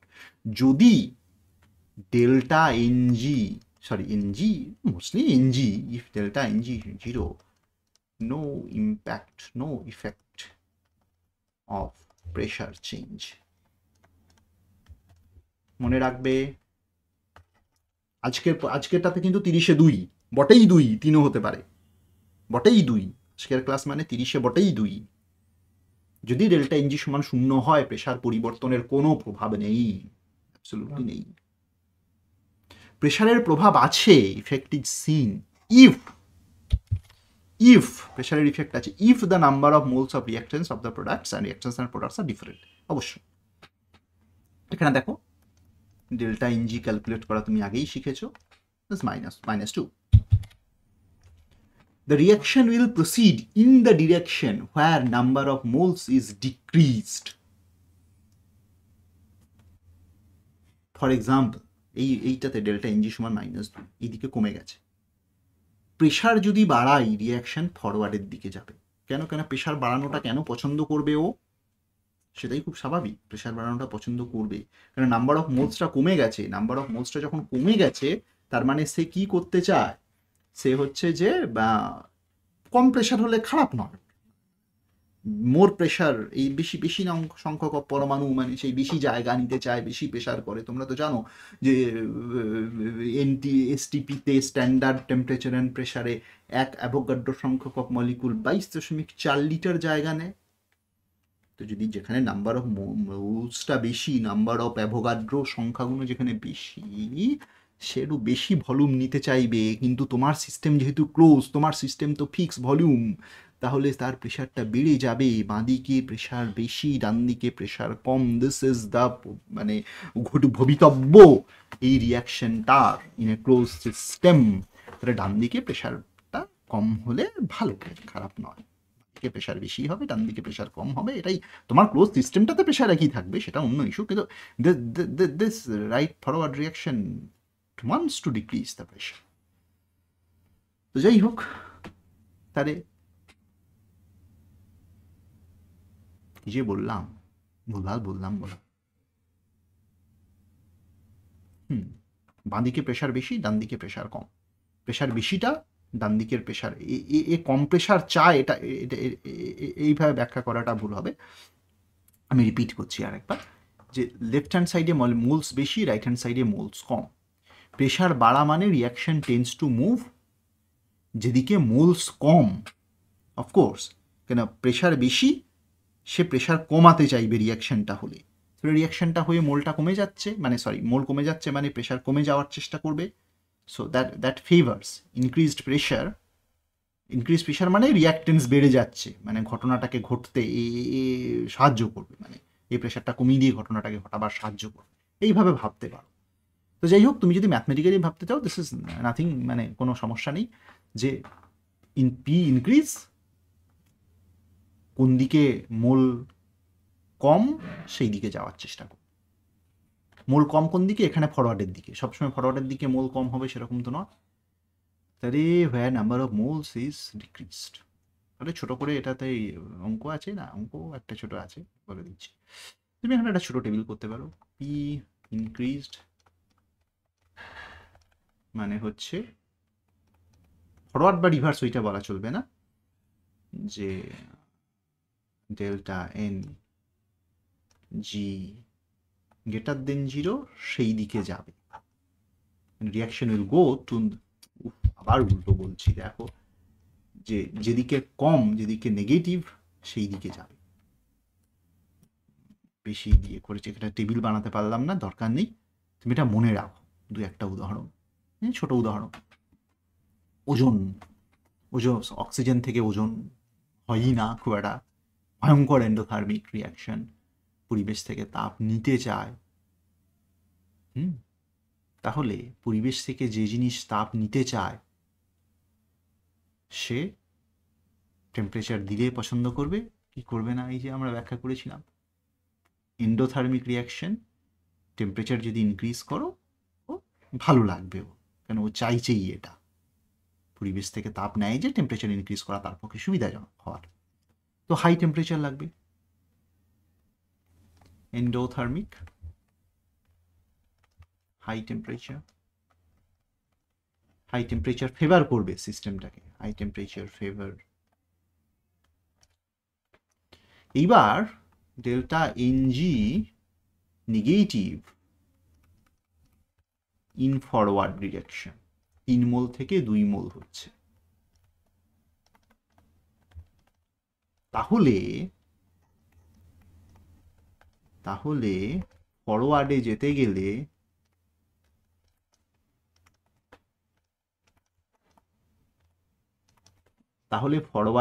গেলে প্রেশার বাড়াতে হবে, কেননা প্রেশার বাড়ালে সিস্টেম কোন দিকে যায়?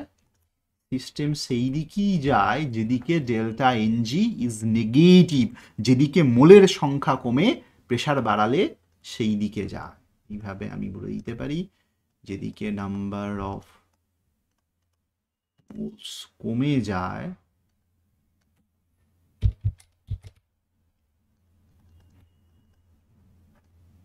সেদিকেই যাবে, সেদিকে বেশি করে যাবে প্রেশার, না প্রেশার বাড়ালে, এই ভাষার ভুল হয়ে যাচ্ছে, নাম্বার অফ মোলস কমে যায়, প্রেশার বাড়ালে সেদিকে বেশি বেশি করে যাবে, এটা জ এটা স, সেদিকে বেশি করে যাবে। তাহলে নাম্বার অফ মোলস এদিকে কমে গেছে, তাহলে প্রেশার বাড়ালে সেদিকে বেশি করে যাবে, আর টেম্পারেচার তো বাড়াতেই হবে, তাহলে high temperature and high pressure. এই হচ্ছে গল্প, এটা মনে রাখবে, reaction will proceed in the direction where number of moles is decreased. Increase pressure, reaction will pressure, এখানে আরেকটা reaction if pressure is increased, এখানে লিখে রাখি, ইনক্রিজ প্রেশারের কথাই হচ্ছে, সবই লাসা টেইলর প্রিন্সিপাল থেকে বোঝাচ্ছি আমি ঘুরিয়ে ফিরিয়ে, কিন্তু আমরা নিজের মতো প্রিন্সিপাল তৈরি করে নিচ্ছি, নিজের মতো আন্ডারস্ট্যান্ডিং তৈরি করে নিচ্ছি যে কিভাবে জিনিসটা ভাব। ठीक है, হয়ে গেল almost done. The equilibrium constant at 323 centigrade is 1000. What would be the value in the present of catalyzed in the forward direction? কিছু চেঞ্জ হবে না, নো চেঞ্জ, তাই না? এটা আমরা আগেও একটা ইয়েতে করেছি, এটা রিপিট হয়ে গেছে। চেঞ্জ। তো যাই হোক, finally for the reaction H2 plus I2 gas to HBI, the equilibrium constant Kp changes with Kp কার সঙ্গে চেঞ্জ করে? Kp Kc একই জিনিস, এটা কিছু আলাদা কিছু না। তো যাই হোক, ইকুইলিব্রিয়াম কনস্ট্যান্ট কার সঙ্গে চেঞ্জ করবে? টেম্পারেচারের সঙ্গে তো চেঞ্জ করবেই, কোর্স। টেম্পারেচার এখানেও আছে, এটাও temperature dependent. Amount of H2 and I2 present একদম না, ক্যাটালিস্টের উপর একদম না, প্রেশারের উপরে একদম না। কেন কি না, ডেল্টা এনজি সমান 0 হয়ে গেছে, ফলে প্রেশারের উপরে ইকুইলিব্রিয়াম কোনো কেপিটার তো একেবারেই ডিপেন্ড করবে না, কেসি তো প্রেশারের উপরে ডিপেন্ড করেই না। সো ডেল্টা এনজি যখন 0 তখন আলাদা করে আমি কি বললাম, হ্যাঁ, যদি ডেল্টা জি এনজি 0 হয়, no effect of pressure change on equilibrium.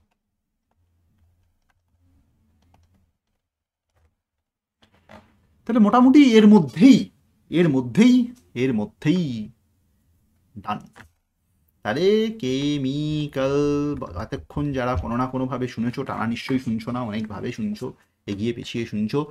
তাহলে chemical equilibrium is done.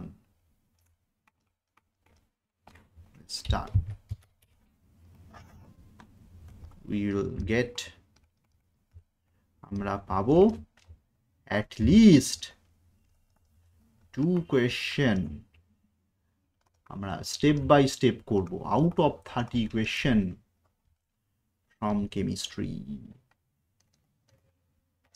in 9-10 exam, in physical science exam পাবই।